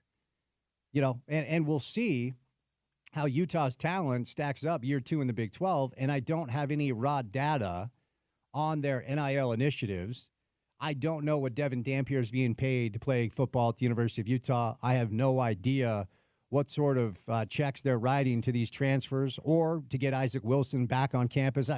Obviously, money's involved. Don't know what it is. Devin was the number 7 quarterback in the transfer portal, so that's not nothing. Wayshawn Parker, running back, number 2 in the transfer portal after a really good season on the Palouse. A lot of people excited about him. Have no idea what they're paying Wayshawn Parker. Blake Cotton, who rolls in to replace Cameron Calhoun, who ultimately is headed down to Tuscaloosa. And then we could keep going down the line. I mean, I'm not going to be disingenuous here to tell you I know a ton about these kids, but obviously Utah had to step up financially in some sort of way to get them on campus. But what sort of expectation is reasonable from the names I just read, combined with some of the names coming back, compared to the biggest spenders in college football? And we have moved now rapidly and quickly, by the way. I mean, this stuff became a reality about 3 years ago. Really did. Transfer portal, NIL. I mean, I always reference this. Ed O'Bannon filed his lawsuit in 2008. The NCAA had like a 15-year runway, and they just sat on their hands. And they were satisfied with the status quo because the money kept coming in whether or not they fixed their business model. And maybe that's human nature. You check your profit and loss statement. You check your direct deposit. If the money keeps spilling in and you don't need to change anything, I guess what's the motivation? And no matter how many people yelled from the top of the mountains or, yelled as loud as they possibly can, like if you don't do something about this, it is going to become a mandate that the sport will change and you're not prepared for it. Well, the mandate came down. They weren't prepared. And what has happened in just 3 short years is we've moved into what feels very professional as far as the competitive imbalance now. Not professional as far as the sport is set up, because honestly, I think, as you guys know, move into the model. But what has become a reality now, prior to some of the collective bargaining agreements and negotiations between players' unions and governing bodies in Major League Baseball, in the NBA, and in the NFL, is competitive imbalance because people are allowed to spend however much money they want to spend with no penalty on acquiring talent. The Yankees forever were like the one team in baseball that bought talent every single year, and it led to a tremendous amount of winning and World Series championships. And Major League Baseball has corralled some of that, not a ton of it. There's revenue sharing. You know, there are different mechanisms in place. Mostly there are more rich owners. So now the Dodgers and the Red Sox and the Mets now, more than anybody else, are spending money in the way the Yankees aren't even spending money anymore. But what college football has turned into, and I find this interesting to kind of dig into, because Major League Baseball, the NBA, the NFL, they have all had to adjust business models. The NFL, not as much, but they've all had to adjust business models to at least even the playing field for smaller cities, smaller organizations, smaller markets, and quite frankly, owners that don't have the same amount of money as the other richest owners in all of pro sports. And now college football is like a is like a professional organization without the competitive balance. Now, in time, the pro leagues have figured some of this stuff out with salary caps and hard caps and, you know, certain mechanisms to make revenue sharing a reality. So even if your team's a smaller market, you still get a piece of the national TV broadcast deal, the live TV rights, which is essentially the biggest parts of the lifeblood of sport, live TV rights right now. The NBA's contract will kick in next year. Of course, the NFL has several broadcast partners, and regionally, Major League Baseball still does very well. That's the lifeblood of the sport, and there's revenue sharing regardless if you're in Salt Lake or Los Angeles. You're still going to get a check from the league, and things like that have helped even the playing field a little bit. But now where college football has moved into is simply that pro sport model before they were able to figure it out and not allow owners to write whatever amount of checks, you know, to pay players whatever amount of money they want to pay them. You know, to be able to bring in some regulation to be able to kind of close the gap a little bit, because the ultimate reality is if college football continues to move in this direction, Utah football is going to feel a lot like the Utah Jazz. And BYU football will feel a lot like the Utah Jazz.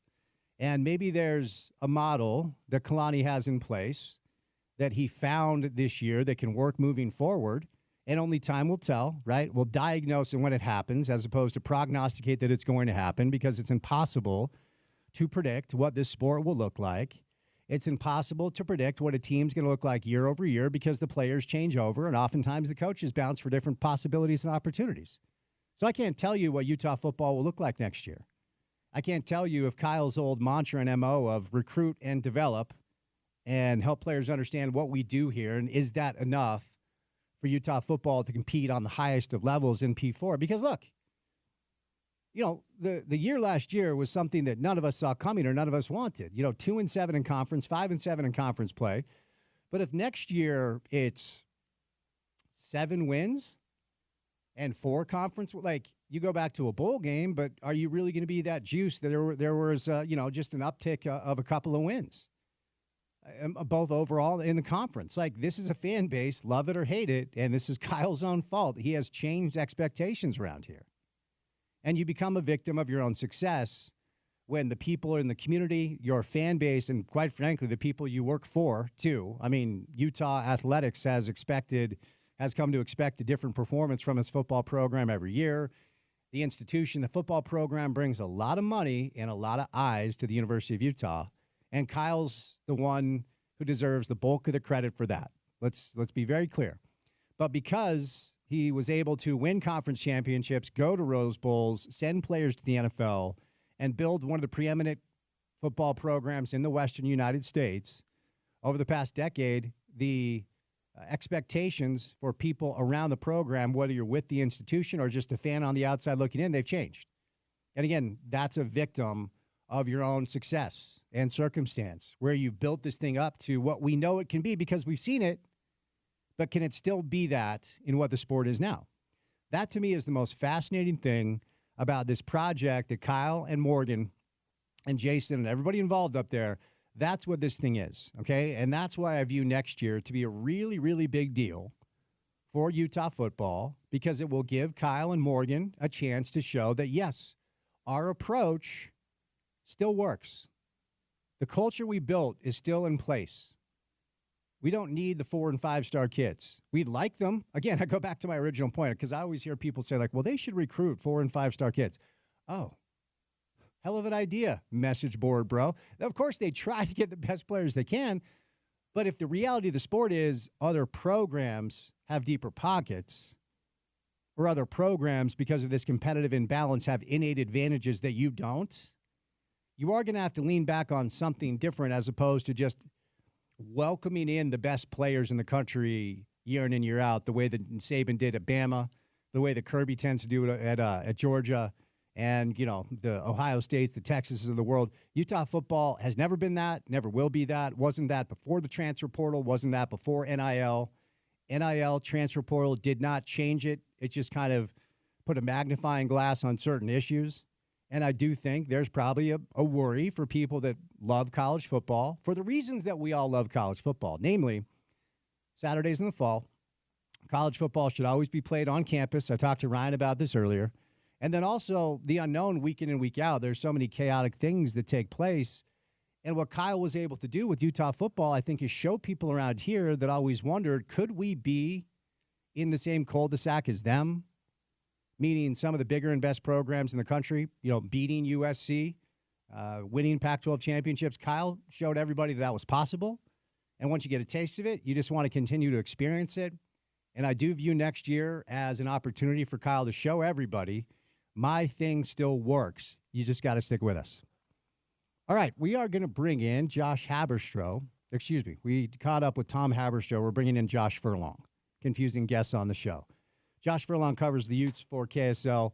Amy Donaldson rolls by as well. All right, time now to win some tickets for the Utah men's basketball team. Text Utes to 33986 to enter for Utah men's basketball tickets. That's Utes to 33986 to enter for Utah men's basketball tickets. Coming up next, we are going to bring in Josh Furlong right here on The Drive on ESPN 92.1 FM. Proud to be a part of Utah's ESPN radio network.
Apparently, the Chicago Bears want to talk to Mike McCarthy.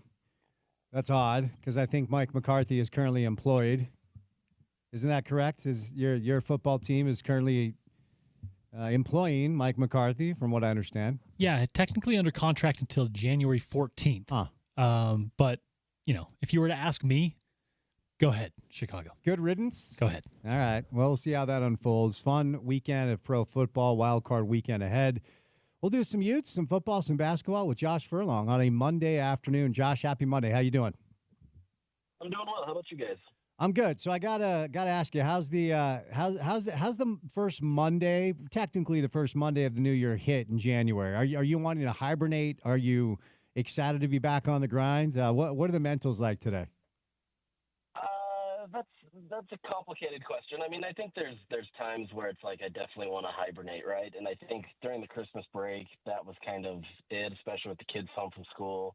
Now I'm kind of ready to just get back on the grind and just kind of do what I need to do to keep me busy. So I'm ready to go. All right, there you go. So let's start with Utah football. As of now, feels like the team is the team. Of course, that's not going to be the deal. There are several months between now and the fall.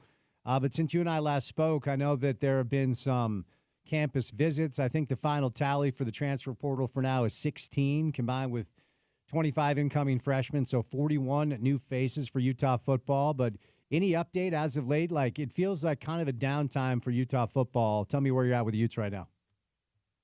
Yeah, so over the weekend they hosted several players. It was mostly wide receivers and Rasul Fassan from Utah State, running back. Just trying to kind of finalize some pieces, but for the most part, I'm fairly confident Utah's mostly done with doing that kind of stuff. They kind of have to be to some extent as school has started at the University of Utah, and you're kind of running up against a timeline there. Players still have until January 10th to officially enroll. There's some wiggle room there till about January 17th, and so you could add a few more players if you needed to. But for the most part, like you said, the roster is the roster. If a player wants to commit to Utah and it's one of the players that visited and Utah's interested in, it's not like they're not going to take him. But for the most part, you've pretty much got your roster through spring. And so, you've got some guys that are going to ramp up starting with their football conditioning. I believe they report on the 7th. And being able to kind of ramp up the conditioning, the winter conditioning, and getting ready to go there. And then it's spring football soon. It's still a few months out, obviously, but the roster that you have right now is essentially what it's going to be. So don't expect too many surprises, but then it's a whole new transfer portal period in April, and you may pick up a couple players here or there, but for the most part, this is the roster that you're going to be bringing back for the fall season. Any thoughts? You referenced that spring window, and of course, it's so weird that we're talking essentially free agency while games are being played. It's one of the oddest parts of this sport right now, but any thoughts on positional needs, things you'd like to see Utah football add prior to when things get real in the fall? Yeah, defensive line is definitely a key piece. Obviously losing Junior Tafuna and Keanu Tanavasa, him to BYU in the transfer portal, that didn't help. But they've got guys that they like there. I think it's more just depth. But it's kind of odd to go from a position group where Utah has always had depth there to being a little bit thin. I don't imagine they'll get anybody, before spring camp, but I think you'll see them try to find somebody maybe in the spring transfer portal. But they have guys that they feel confident in. They've got guys that are ready to go. So that's going to be the main emphasis of focus. Always trying to get more skills players, right? The more wide receivers you can add, especially talented ones, that's going to be beneficial for you. So those would be the two main ones. It also comes down to any best player available. Obviously, if somebody shows interest that Utah has, and it's a very talented kid that they have high projections for, they'll be interested in. But for the most part, they're pretty settled outside of that defensive line position. Since you referenced Keanu Tanavasa, it's been a few weeks since you and I spoke, and it's been, let's see. It's been an interesting story to follow. And ultimately, this isn't the first time that a player has left an in-state school to go to the other, Utah or BYU or vice versa, and it certainly will not be the last time. Whether it's football or basketball, we've seen it, we'll see it again. And I think I don't know. I think the venom from some in Keanu's direction is mostly because he's awesome. Like, if he wasn't good, they wouldn't care. So in a weird way, it's kind of a compliment. And, I can't corroborate any reports of nefarious behavior from BYU about tampering or whatever. I mean, I feel like that's a fool's errand. I feel like that's a loser's excuse. Like, you just have to find a way to be on top of talent acquisition. And if you're the one that loses the player, I think it's natural for people to point the finger and say, they're cheating or whatever. I can't corroborate any of it. But as you've learned more about the story, this could be as simple as Keanu got a big fat NIL check, and it could be as complex as other things maybe rumored to be involved. But where have you landed on exactly why Keanu Tanavasa chose to head on down to BYU? Yeah, I mean, I think, his rationale, his religious rationale in terms of, God essentially told him to leave. I think that's really where they're at. Now, obviously, the money helps, and, the rumored numbers there, obviously, it's a really pretty penny, and, if that's what he's getting, good for him, because Utah wasn't going to pay him that much. But I think there come some things there that still rub people the wrong way, and I know, off the record at Utah, some of the people that were rubbed the wrong way with that as well, seeing that, he goes on BYU TV and says that BYU is just going to help him be who he wants to be and gives him an opportunity to kind of feel comfortable in who he is.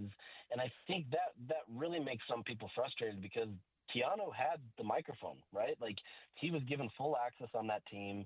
He had the ability to be able to kind of say what he wanted to say, be the person that he wants to be. And so I think that kind of rubs people the wrong way of you're transferring, and those are the rationale that you have. Now, look, if it is a religious reason, obviously he's an LDS kid. He wants to go to an LDS institution. There's nothing Utah could do to contend with that, right? Obviously, there's a lot of LDS kids that go to Utah, but if you want that full immersive experience and you feel like that's the case, so be it. And good for them if that's the case that they want to be.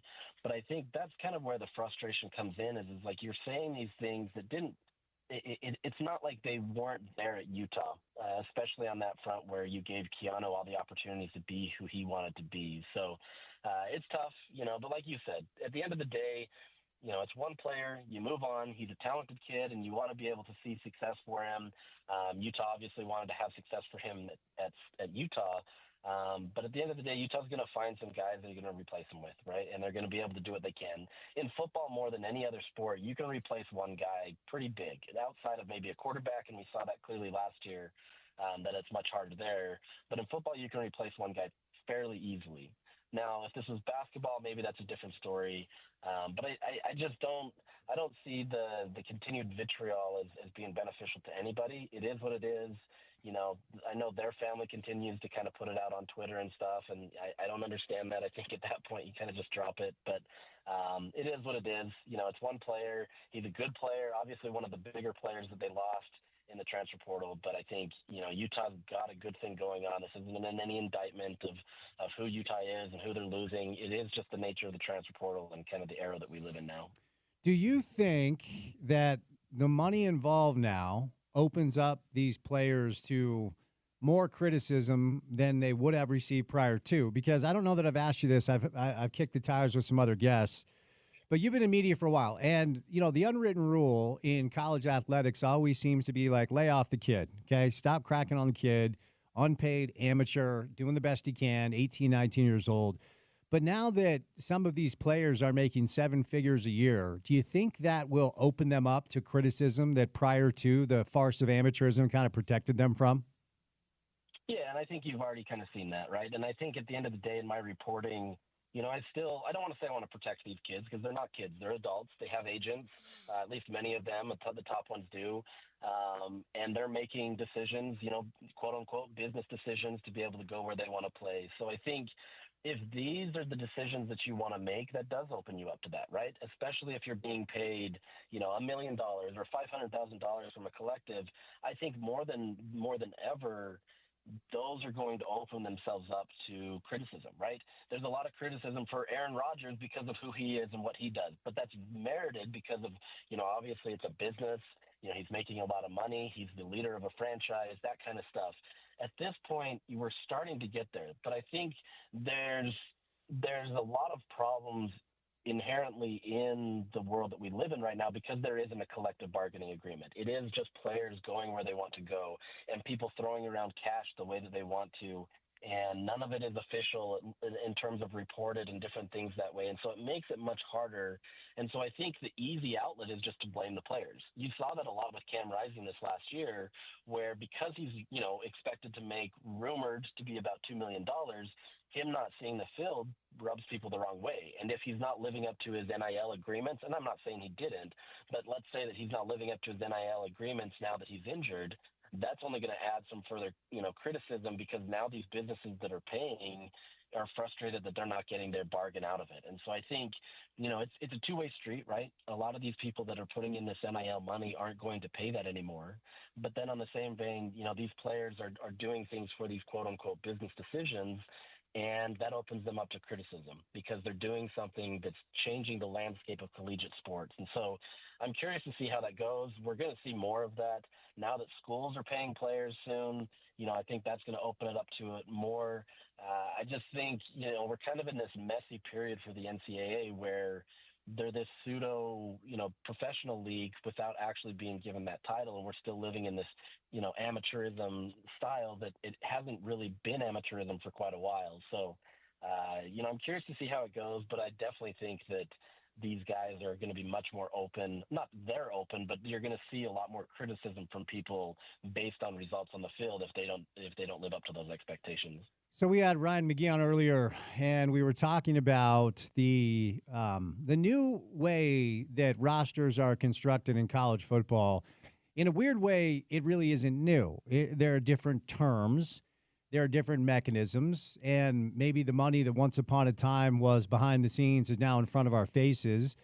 We still need a little bit better of an idea exactly what sort of budget that each school has, and at some point there has to be guidelines and guardrails put into place because right now it feels like there's a tremendous competitive imbalance for programs who have deep pockets and rich boosters because Ryan Smith could write a check for $1 billion for a quarterback if he wanted to. I mean, the NCAA can't do anything.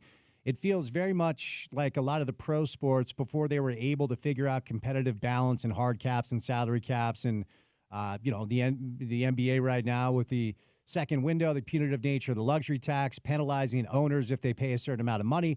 College football will get there at some point, but it's not there now. But ultimately, Josh, the reality is Coach Witt has built the program on recruit and develop, okay? It doesn't matter what the stars are next to your name. We think you're a Ute, so come here if you're physically capable of what we ask you and intellectually understand what we're asking you to do. You have a chance to play well here. So recruit and develop. And, ultimately, whether it was 10 years ago, prior to transfer portal NIL, or now with the new reality of the sport and how you have to construct your roster, like I have the current recruiting rankings in front of me for the 2025 class. And number one is Oregon. I'll just read. It's Oregon, Texas, Georgia, Alabama, Ohio State, Michigan, Auburn, LSU, Texas A&M, Florida is your top 10. And you know what? If you went back 10 or 15 years, the list would kind of sound like that too, right? And so Utah at this point is the 40th ranked class. And if you went back a bunch of years, that's kind of where they exist anyway. So the question, Josh, is can Kyle's MO, can his culture, can his mantra of recruit and develop, and we do not become you, you become us, is it a formula for success in the modern day and age of college football? I think it can be, but it's in a much lessened or watered down version, right? Going into this season, I think we talked about a lot of people returning to Utah, and everybody kind of talked about the experience that Utah had. But then if you talk to Kyle, he wanted to point out how many new faces were in that room and how different it is for a culture building and how much of a challenge that is. So I think, that kind of culture being the buzzword is always going to be there and what they want to do and trying to find these, untapped talents and coach them up. I still think they have potential there.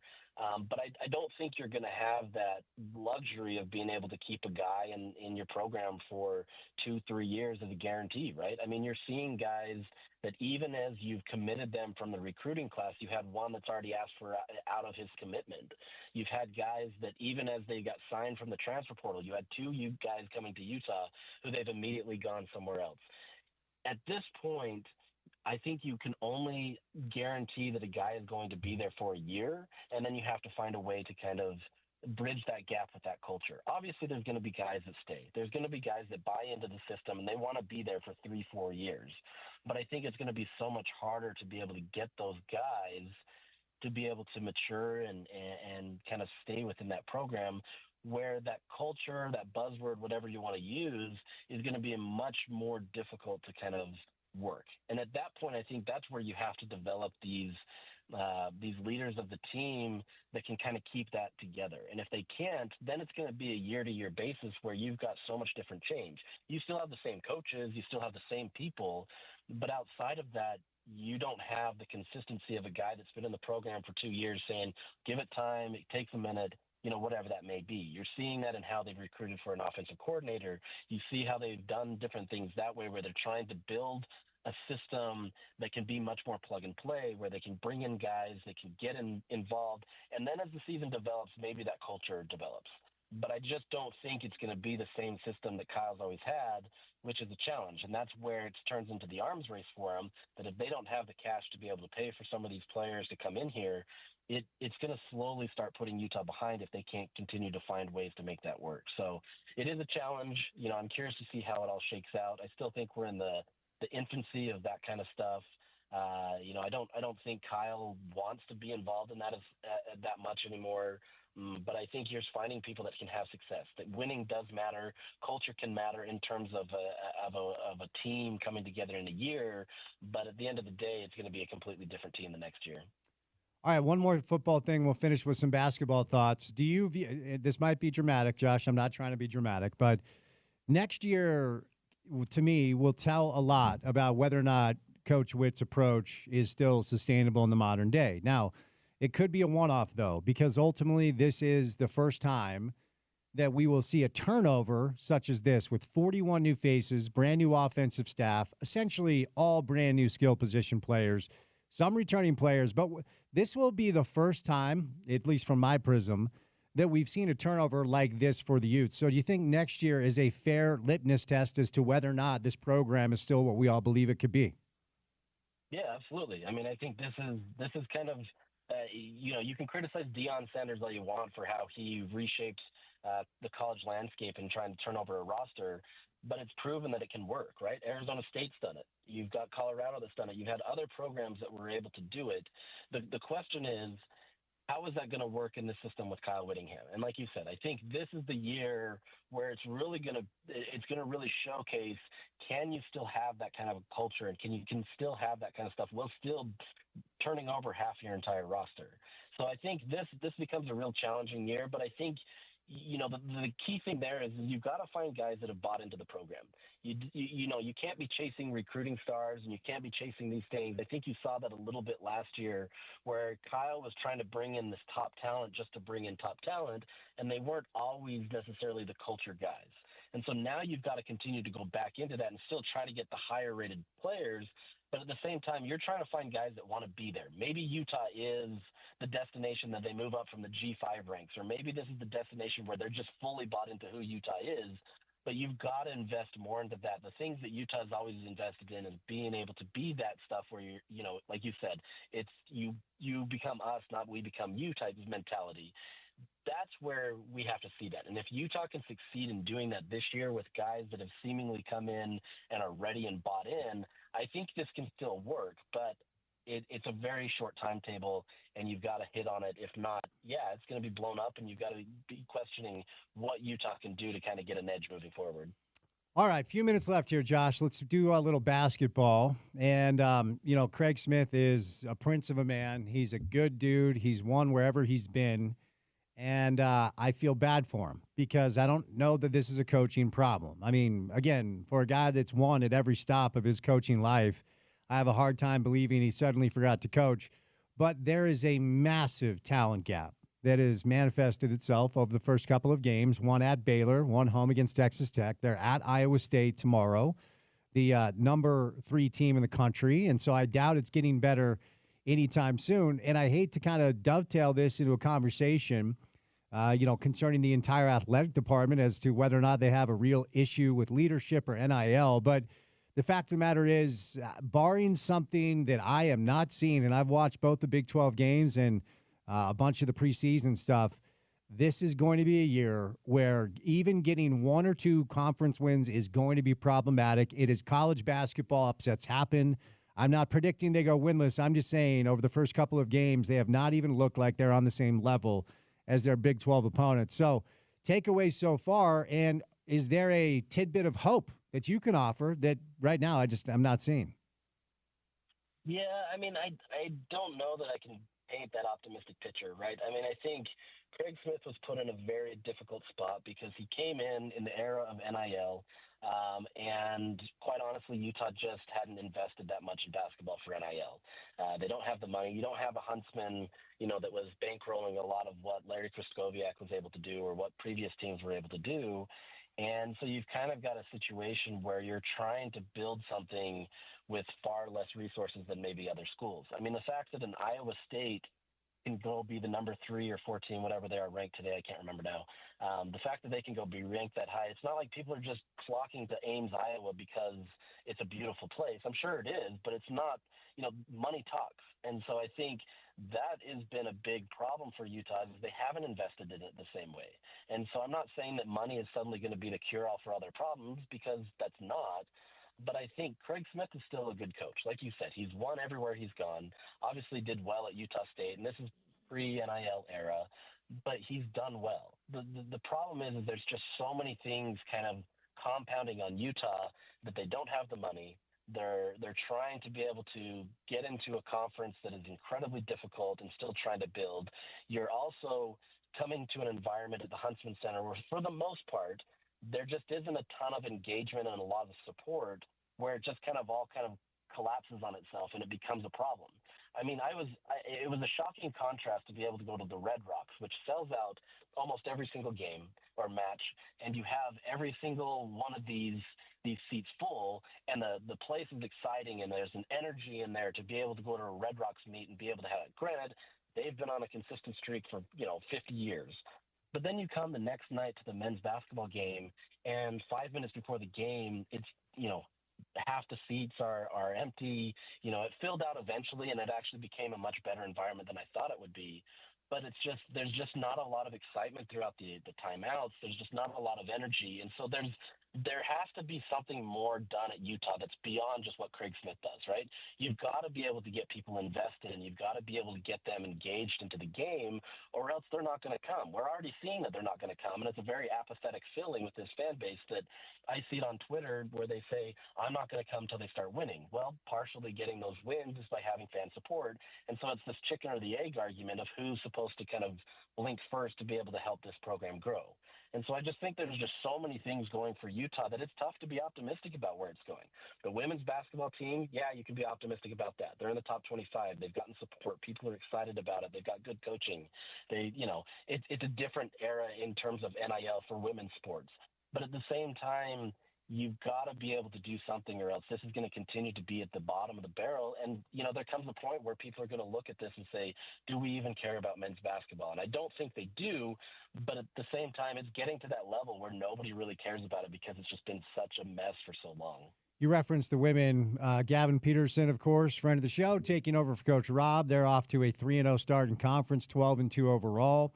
And, obviously it's a much different situation because the Pac-12 on the women's side is a better conference basketball-wise than the Big 12, and that's completely flipped on its head for the men where the Big 12 is the best in the country.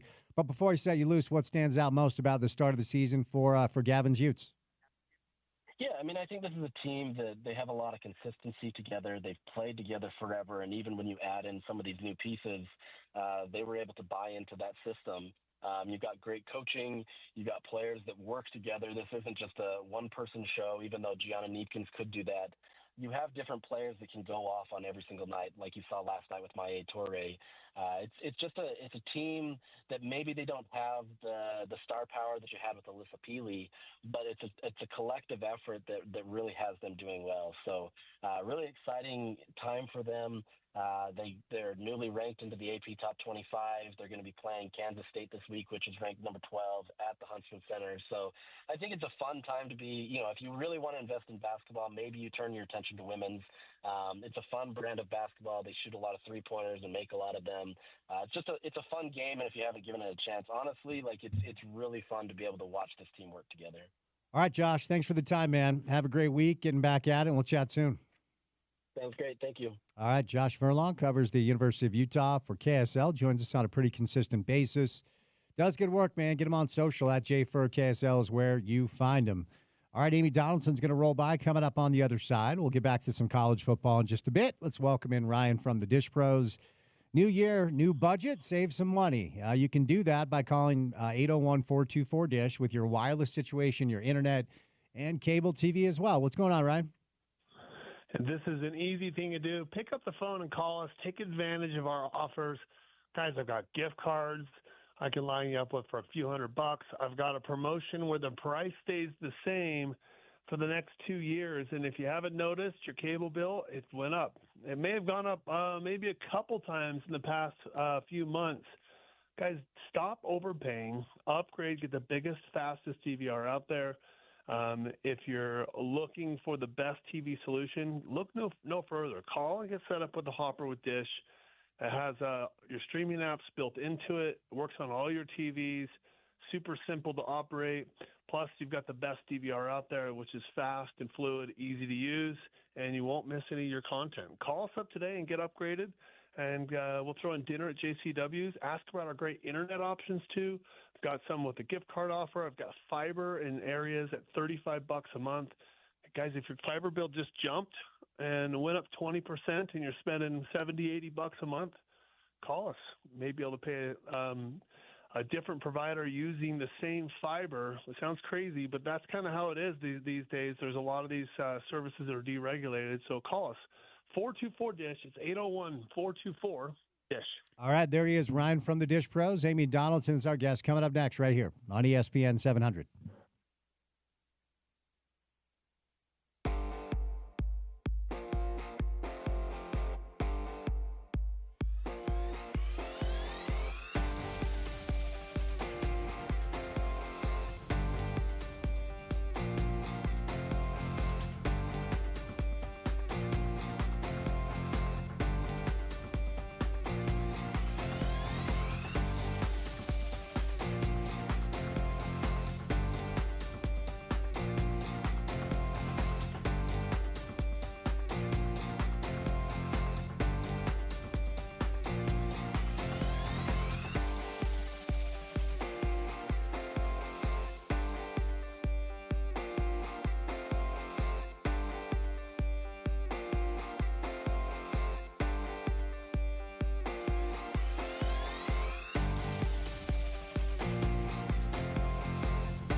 All right, after we say goodnight, 6 o'clock tonight, going to bring you the rest of the FCS National Championship game.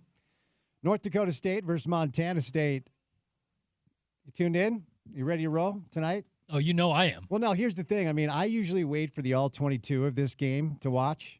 I'll check it out. But when it comes to the FCS, I need all 22 or else I'm not really in. That's fair. It's fair. But no, I'm not missing it live. I'm going to be watching it while we're doing our final hour and of course, rushing home to listen to it in its totality on ESPN 700. So check it out after we say goodnight at 6. Some college football coming your way. Big-time college football coming up this weekend. But it's been a long time since our next guest joined us because she's very busy. She's very important. She is Amy Donaldson, our friend from KSL. Amy, how are you? I'm doing great. Thank you so much for having me. It has been a minute. Well, you've been busy. I follow the socials. You've been. How was the holiday season? I'm going to ask I'm not going to ask Christmas, New Year. Like you and the fam. Looks like you guys were very active, very busy. Yeah. Yeah, it was really busy. We have my foreign exchange student from Brazil is back, and she brought a friend with her, and so we've had house guests and been having a ton of fun, goofing off. Got a couple foster dogs. I'm hoping to get adopted, but same old stuff. So at your house, you currently have an exchange student and a friend and several foster animals. Yes, actually, and a boyfriend of one of the students. So there's a lot of kids here. There's a lot of people in this house. Are you in the house right now? I am. I'm sitting at the dining room table. How is it even quiet anywhere with that kind of crew? Well, I made my husband take the dogs upstairs. Okay. And the kids are visiting. The girls wrestled. They did the girls wrestling when they were here as students, and they are over visiting their former high school coach and I think hanging out with the wrestling kids. Oh, okay. Very nice. Very nice. I do need to ask you, are you a believer in New Year's resolutions? And if so, what's on the table this year, Amy? What the year of Amy 2025, what's on the table? Oh, I'm always down for I love to start a thing. Everyone's doing something. I started probably 3 years ago this 100-day challenge of journaling, and I'm doing that, and I'm going to start a little YouTube page. I haven't decided yet if it's going to be about rescuing dogs or writing or running, but something like that. And let's see, what else I'm doing one more thing. Oh, yeah, it's a poetry challenge, but that's only 7 days long, so we'll see if I can make it one more day. Is that reading a poem per day? Is that writing a poem per day? What does that look like? It's writing a poem per day. Oh, and wow. you're not supposed to care, but, being a daily journalist, you can't not care. So sometimes I spend way too much time doing something that's supposed to be free and easy and with no rules. I get a little, worried about it. I like it. But it's been fun. No, I like it. I do. Mostly I take the new year to say, let's try some new stuff. What do we need to think differently about? That's my new year is new year, new thoughts. I like that. As you look back on the year that's now behind us, what are you most proud of that you accomplished? Publishing 2 narrative podcasts in a year. Almost killed me, but yeah. And I'm really proud of both the projects and really excited about, continuing to do narrative podcasts, even though, journalism is really struggling at the moment. So just going to forge ahead.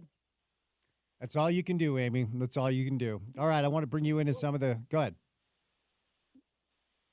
What was that? Oh, I'm sorry. I thought you tried to say something. Never mind. I want to bring you into some of the topics that we've been discussing on the show since you and I last spoke. And, when it comes to college football, I keep using this line. I've leaned into this whole diagnostic, not prognostic approach because it's so hard to predict what's going to happen.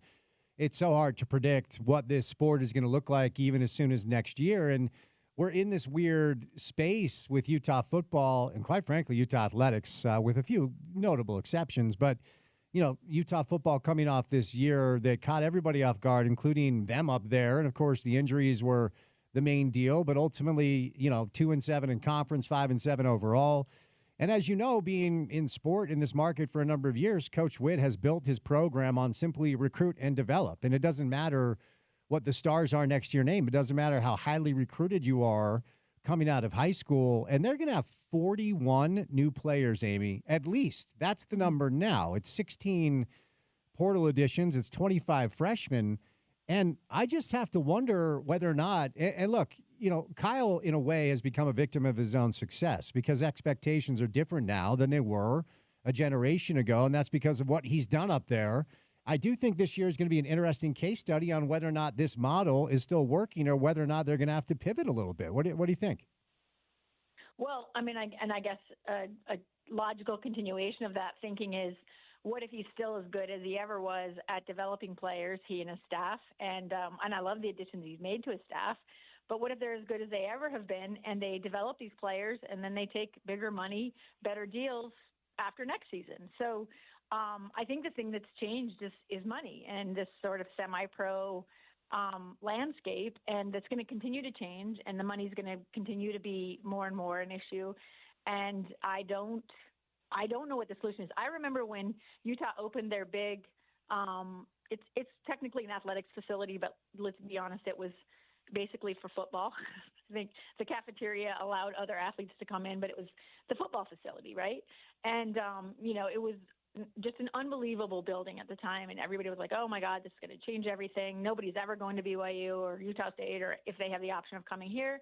And I remember someone from BYU, very influential in the athletics department, saying to me, if we don't figure out how to compete with Utah as far as facilities go, we're never going to, we won't make it. We won't have a program in 5 or 10 years. Right.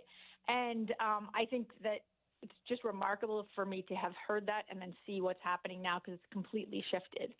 And I think there are a number of things that make that possible, right? Like that they're little, it's not one single thing, but it's a few little things that come together. Kalani Sitake being the guy that he is, having the staff that he does. I mean, if you've met Ed Lamb or Jay Hill, top-notch human beings, right? And they're really great coaches anyway. And if you can make more money or there are different opportunities there, I think that's just going to continue to change the landscape. But college football has been for many years and will only continue to be more obviously a farm league for the NFL. And I think that if schools were smart, if the NCAA was smart, it would just break off college football in some way and just create a minor league football system where you could still get an education, but that wouldn't bankrupt some of these schools who are not going to be able to compete with NIL money, who are not going to, it's just going to change the landscape. And I mean, it's going to happen anyway, but if I was the NCAA, I would be trying to get out in front of it and try to figure out a way to cut myself in on the action because we know they're not super progressive in their thinking, and they've been caught on their heels the entire time with the NIL stuff. But I just think college football has been for a very long time. It's always been an issue when it comes to Title IX. If you get rid of college football as far as a traditional college sport, you don't have it alleviates some of the issues that schools are suffering, and it opens up possibilities for the kids playing the game. Yeah, a lot of good stuff in there. And, we also discussed this earlier because the other, I don't know if it's cruel or irony, but prior to NIL transfer portal, prior to what college football is now, the best teams in the country had the best recruiting classes every year. And they're the same teams now that have the same recruiting classes every year at the top of the rankings. One of them's Ohio State, who's the favorite to win the national championship coming up. And obviously that's a school that is important in that household where you exist. And we still have this interesting, period of trying to understand who is doing things the right way. And we don't have accurate reporting, at least that I'm aware of, on what NIL figures look like across the landscape of college football. But most people that have reported on this report that Ohio State's the number one spender. And if they're going to be known as the model on how to do this in this day and age of college football, does that simply indicate that we are now moving into a reality where the biggest spenders in college football are going to be the biggest players, like it was in professional sports prior to them kind of figuring out more competitive balance? Yeah, I mean, absolutely. But I think the haves have always dominated sports, whether you had the NIL or had it open like this or not.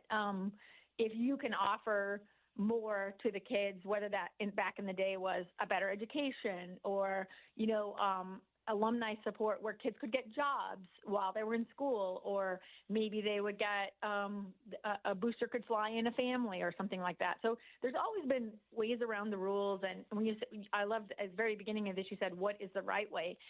I think we don't know what the right way is because we are not being open and honest with what's happening. I think that we need to get a handle on the fact that there's no check on NIL collectives, that there's no check on what promises kids are made. And I've heard kids being promised things in writing and kids being promised things verbally, right? Like, and agents are getting involved, attorneys getting involved. Everything gets more complicated. And a lot of these, like combat sports, just keep in mind, have traditionally been sort of the safety net of some of the lower socioeconomic families. And it's a way they see it from the time these kids are 8-10 years old as a way out of a hard situation or a bad neighborhood or a tough life or, disadvantages that otherwise can't, take generations to overcome. A little bit of NIL money. I know a kid who's playing in high school right now on one shoe contract, $1.2 million. That is life-changing money for his family. That's generational money for them. So, I don't know. I can't see saying, no, don't take that money to that kid. I don't think that's wrong. But I think that the fact that nobody's checking these things and that kids in high schools are being offered these things is extremely problematic. And I just think we need to get real with what we're dealing with and stop kidding ourselves and just say, this is the situation. How do we make sure that there's some ethical, moral, legal framework that protects the kids and allows them to earn what they can, that envisions what they could be, but also doesn't price everybody out of the market? And I don't see how you do that and leave college football in institutions of higher education. Since you and I, yeah, no, for sure. But since you and I last spoke, it's rather historic. It's not rather historic. It is historic that BYU basketball was able to sign the best player in the class next year. But not only that, he, according to people that analyze high school hoops in a way that I don't, he's thought to be the best prospect over the last three classes. He would be the number one pick this year. He'll be the number one pick next year. He'd be the number one pick the year after that. He's reclassified. He's a Massachusetts kid who played a year of high school ball here. Reports are $7 million for 5 months of basketball. And things like that are just mind-blowing. He also has a shoe deal. He has the Red Bull deal. And if you watch him play, I mean, it is only going to be 5 months. Both he and his dad on First Take said we're one and done. But it's going to be pretty interesting and pretty historic to have the best player in the country playing in our backyard. What was your reaction when you heard the news? Well, I had a couple reactions. So I'm working on a project right now involving international students coming to the U.S. to play and being offered scholarships. And so the fact that he's at Utah Prep Academy was the first thing I noticed, because there was a really excellent article in the Salt Lake Tribune about how Utah Prep Academy it's not even really a school. The classes are held online through Mount Vernon Academy, which is a private school here in Salt Lake County. And so I don't even know how, I'm not even sure how that's a school at this point, right? Like, and nobody's checking. This reporter went down and talked about the gymnasium having electrical cords hanging down from the ceiling and every unfinished classrooms. Most of the staff is athletic coaches. They're not teachers, but it is an independent school. They don't play in the USSAA, but they're playing all the top schools and playing in these big tournaments. And so my first reaction was, why is nobody checking to see like what kind of education he's getting there? I believe his dad was actually offered part ownership of Utah Prep Academy, which has a couple of other really good players, by the way. And they're really great. They play in a couple tournaments here in Salt Lake County. But my other thought was that I hope it doesn't come down. Basketball is interesting because with one purchase or, buying one player can change your team, can change your dynamic. Football is not like that. It takes a little bit more, spreading around of the money or a little bit more artful spending. But basketball can be influenced like that. And I think it's incredible to be able to see this kid play. He is everything they say he is, in my opinion. And I am not a scout either, but he is everything. He's amazing. But he's not a traditional high school player. I don't know what this is going to do to traditional high school sports. Like I said, I think we have this sort of idea of these teams becoming farm leagues on the football side. I have a lot more heartburn about what's happening in the basketball side in college basketball, because we already have a developmental league for the NBA. We already have, a path to professionalism. And I just think nobody's with no oversight of these NILs and no limits. It's not like spending cap. There's no spending caps. There's no, you know what I mean? There's no, and we don't even really understand how it works.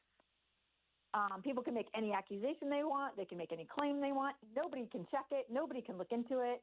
And when you're talking about a private school, you have no right to know anything. And I'm stunned that there's not more of a push from the have-nots to say, like, what are we doing here? Let's get a handle on this before, and not so you can shut it down, so you can just bring some structure and some oversight and some fairness to it. Because I think it's great for BYU fans. I don't know that it's good for college basketball. So speaking of BYU, Keanu Tanavasa, really good defensive lineman for Utah football. He elected to transfer down to BYU, and it followed some online activity where he was critical of other players who left Utah. And, of course, that opened him up to criticism from Utah fans and others online. And, it's kind of an interesting thing to announce his intent. He released a scripture. His father is very active on social, which I did not know over the past couple of weeks, but he said essentially the heavens opened and, when God speaks to us, we follow. It's a really interesting thing, and it's always been innately a part of the in-state experience when it comes to a religious institution like Brigham Young and even a school like the University of Utah that has a tremendous amount of members of the LDS Church on staff all over the place, not just on the football program.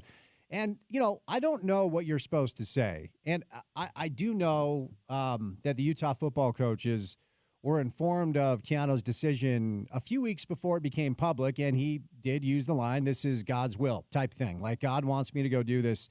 And look, I'm not one to crack on anyone's faith. I respect, people need their faith. And whatever gets you through the day, if you were raised religiously or if you were not, or if you follow a certain code or you don't, whatever gets you through the day, as long as you're, being kind to others and doing the best you can to live a good life, do your thing.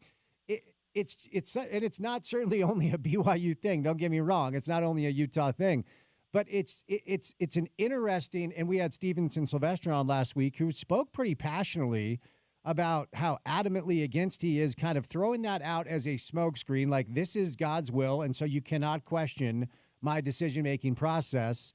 And I just wanted to get your take on it because obviously it's pretty topical with what's happened over the past couple of weeks.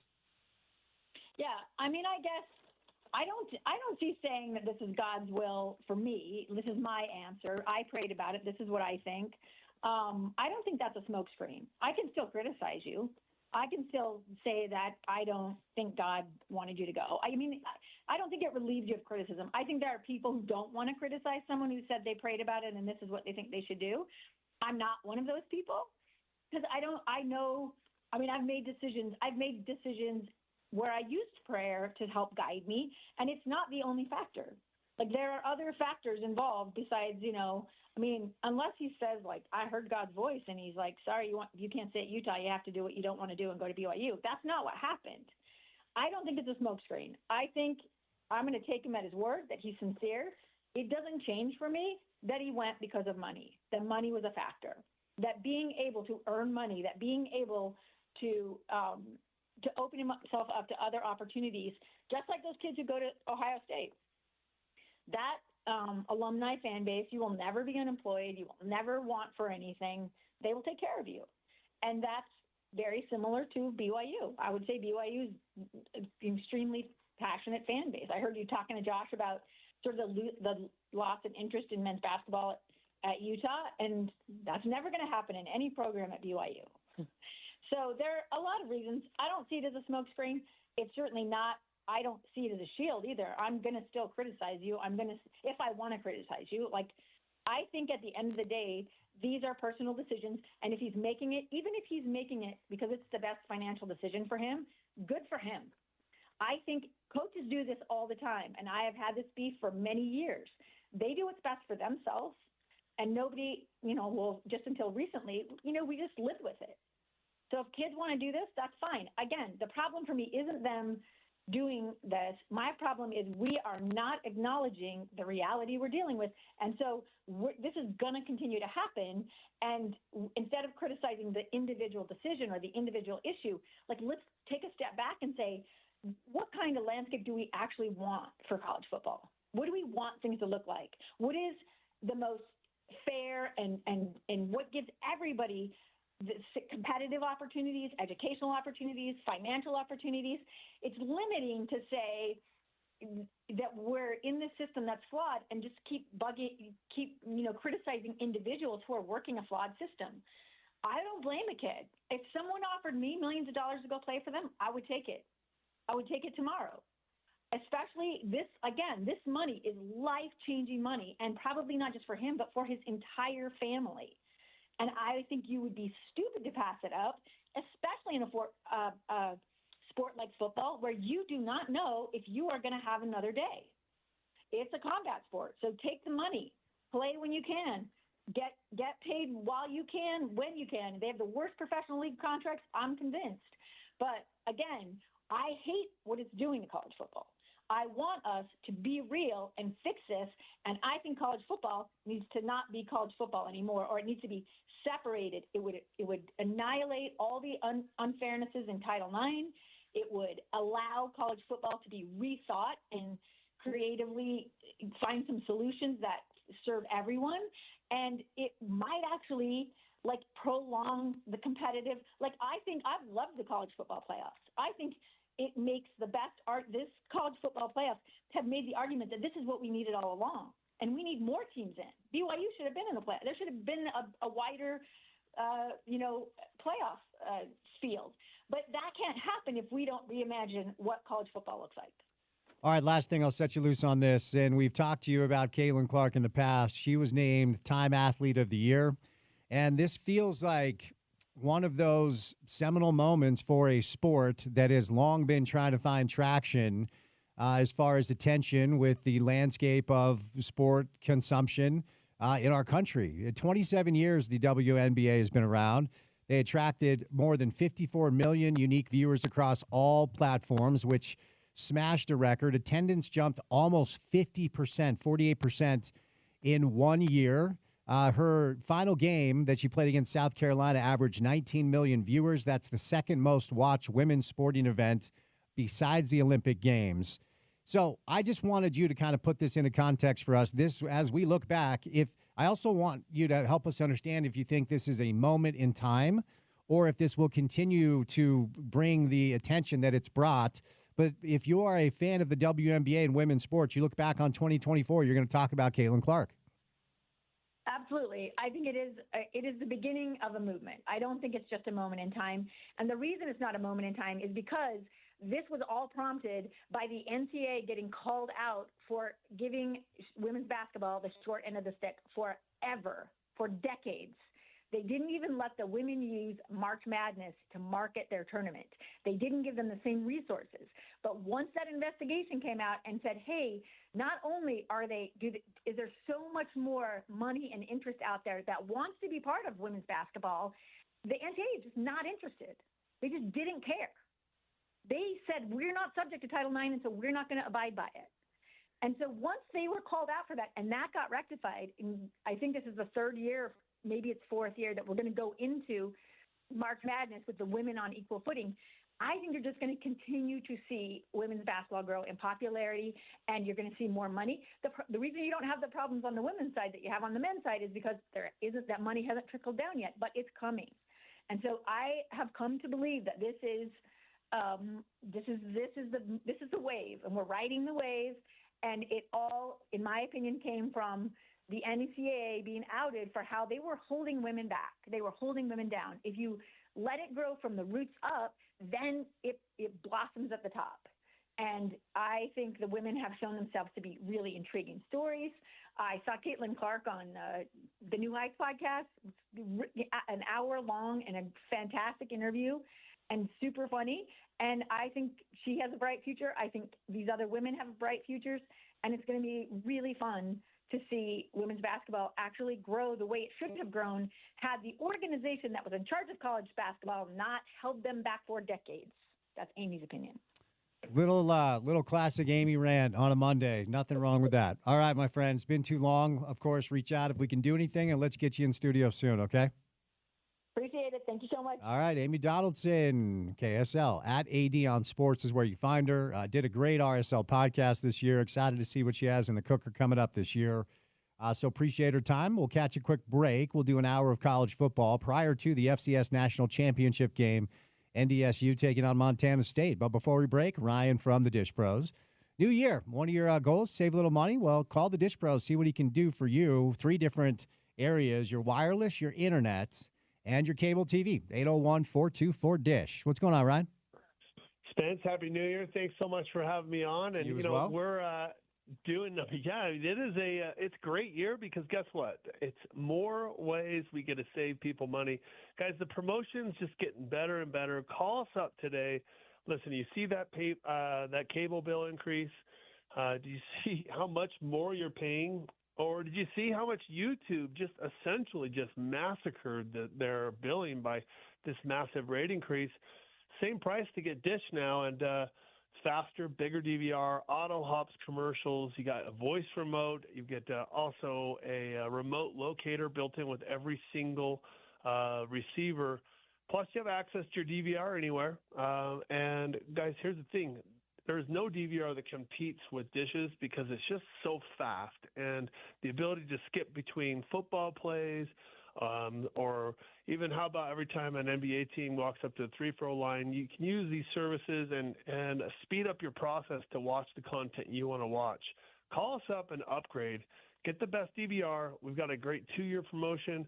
I've got gift cards available, $200 gift cards. We can have you installed as early as next day. Plus, I'll throw in dinner at JCW's. And ask about the internet solutions, too. Fiber at $35 a month. I've got this 5G product at $50 a month. Plus, it includes a gift card or a free TV. Call us up and take advantage of these offers because it's essentially free money. It's free money to put in your pocket just to upgrade. Call today. Stop overpaying. Call now, 424-DISH. It's 801-424-3474. All right, 1 hour down, 3 hours down, 1 hour to go on a Monday. Drive at 5 comes your way next. Some college football right here on ESPN 700.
All right, what's going on? Drive at 5 time on a Monday afternoon. Your commute home on a Monday afternoon starts right now, Monday afternoon/evening.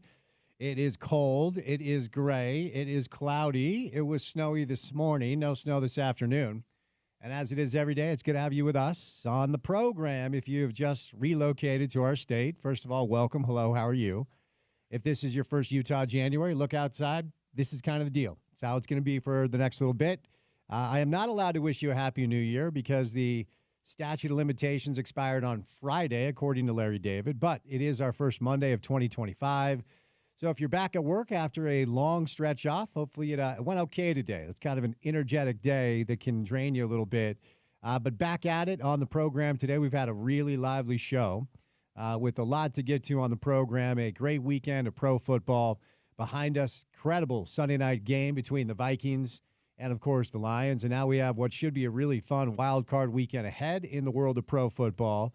So that's kind of where we started the show off today, talking a little bit about our takeaways from the weekend behind us and excited for the weekend ahead. Saturday is going to have the Chargers and the Texans. That's your first game at NRG Stadium in Houston. Steelers and Ravens, of course, playoff football. Baltimore's a 10-point favorite there. And then it goes along on Sunday. The Broncos were able to get into the postseason with a win over the Chiefs, who sat most of their best players, and they're going to head on up to Orchard Park and take on the Bills. Buffalo's an 8.5-point favorite there. Packers-Eagles should be a good one. Jordan Love, according to reports, is ready to roll. He is going to play there, but Christian Watson is out with an ACL tear. And the reports are Christian Watson wasn't feeling that great. Tried to give it a go over the final game of the regular season, but unfortunately tore his ACL. Jalen Hurts is still in concussion protocol. Of course, keep you up to date on his status leading up to the game. Philly's a 4-point favorite as of now. Commanders and the Bucs will be your Sunday night game. And then your Monday night tilt is going to be the Vikings and the Rams. Vikings, of course, losing to the Lions. They went from the 1 seed to the 5 seed, and they're going to head to they're going to head on down to SoFi in Inglewood to take on the Rams. So playoff football in the NFL, top of mind. When we say goodnight, you're going to hear the rest of the FCS championship game between North Dakota State and Montana State. North Dakota State has a 7-0 lead already. They were able to score on their first drive, and you'll hear that game once we say goodnight on the station. It is Black Monday in the NFL, and a lot of news has come down and continues to come down. Just about 5 minutes ago, it was announced that the Colts have parted ways with Gus Bradley, their defensive coordinator. The Chicago Bears have sought permission to interview Mike McCarthy, who has a job right now. His contract runs in the next couple of weeks, so Chicago looking for permission from Dallas to interview their head coach, which is kind of odd. Jerry Jones came out, of course he did, and said that they have not elected to go one way or the other on Coach McCarthy just yet. But as I referenced, Jalen Hurts is still in concussion protocol. We'll see if ultimately he's able to play coming up. And the New England Patriots fired Gerard Mayo. A lot of people believe that's as a result of them wanting to hire Mike Vrabel, who has interviewed with the New York Jets. New York Jets have also interviewed Rex Ryan, Ron Rivera, and there are a bunch of names on the list as far as who they would like to interview. Looks like the New York Giants are going to hold on to both their coach and their general manager, so it is Black Monday in pro football. The Seattle Seahawks have fired Ryan Grubb, their offensive coordinator, after just 1 year. And so that's kind of the deal this time of year. Monday after the regular season is behind us, Lou Anarumo has been fired, the defensive coordinator for the Bengals.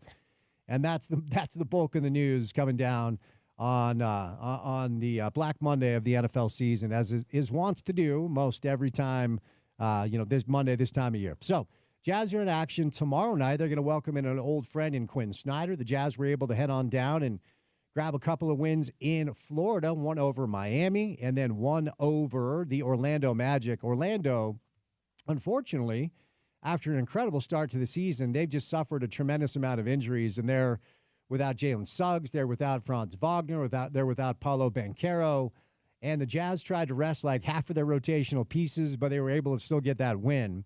So some NBA basketball, busy Monday night. No NFL games tonight. It's always weird the first Monday night without any NFL. And I do have to wonder how much attention will now move over into the world of pro basketball. We have covered the topic ad nauseum, quite frankly, as far as the lack of interest in the NBA. Certainly locally, there's a very tangible lack of interest in the Utah Jazz, understandably. But if you're pro basketball, what you're counting on is now that the NFL is kind of hitting the stretch run, I'll be really interested to see how many eyes move over and attention moves over to the NBA this week with no NFL on Monday, no NFL on Thursday. Of course, there was no NFL on Thursday last week as well. But this is kind of the year where football is entering its last phase. And if you're in the NBA, if you're in pro basketball, you're hoping that some of those eyes come your way. A lot of conversation today on Jimmy Butler, whether or not Jimmy Butler will be on the move. He is the one player as far as trade conversations, trade rumors, that appears to be a guy that can actually make a difference. A lot of injury news in the NBA today. Kyrie Irving's going to be out for a couple of weeks.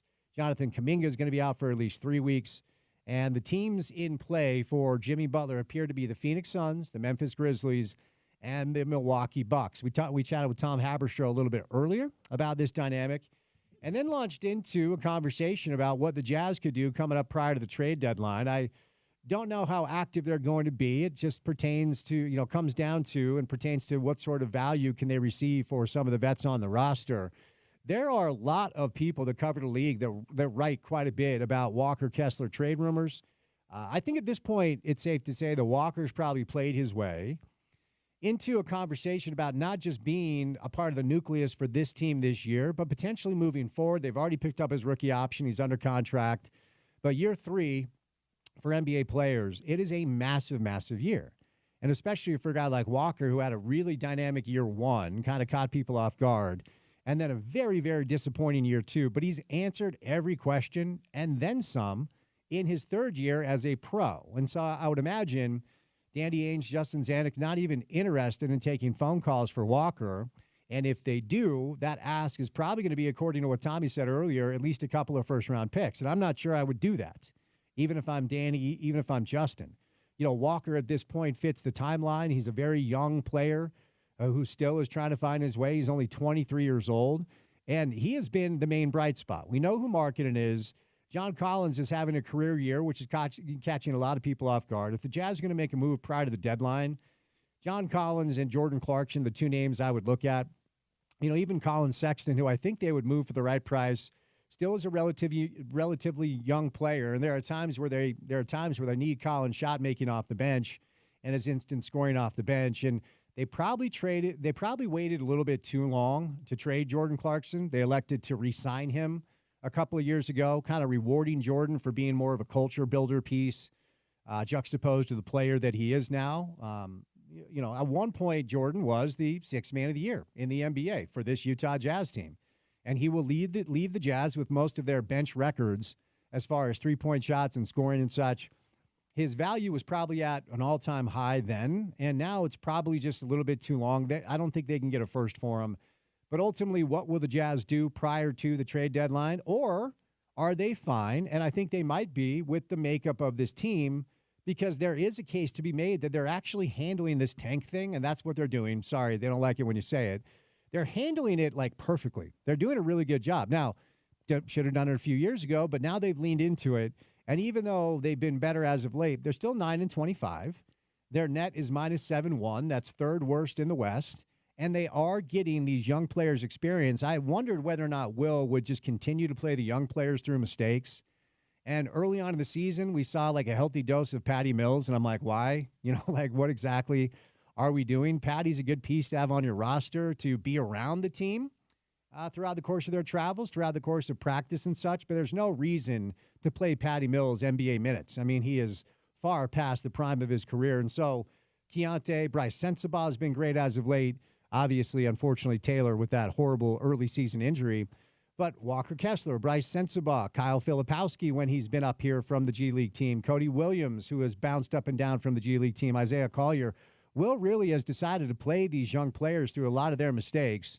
And the hope is, and who knows how this will manifest over time, but the mistakes they're learning from now will pay dividends in the future.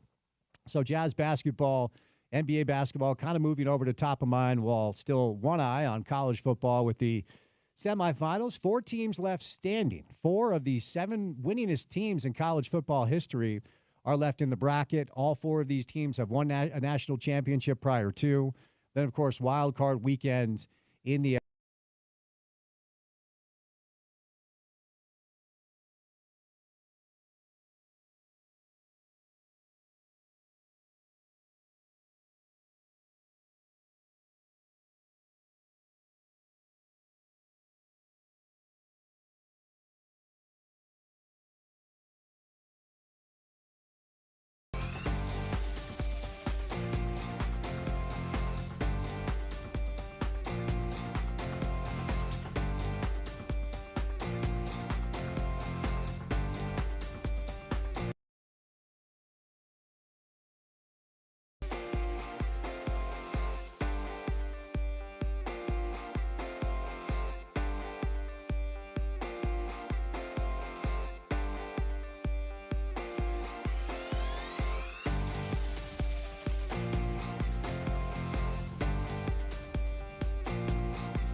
All right, wrapping it up for a Monday show, our first Monday of 2025 on the program.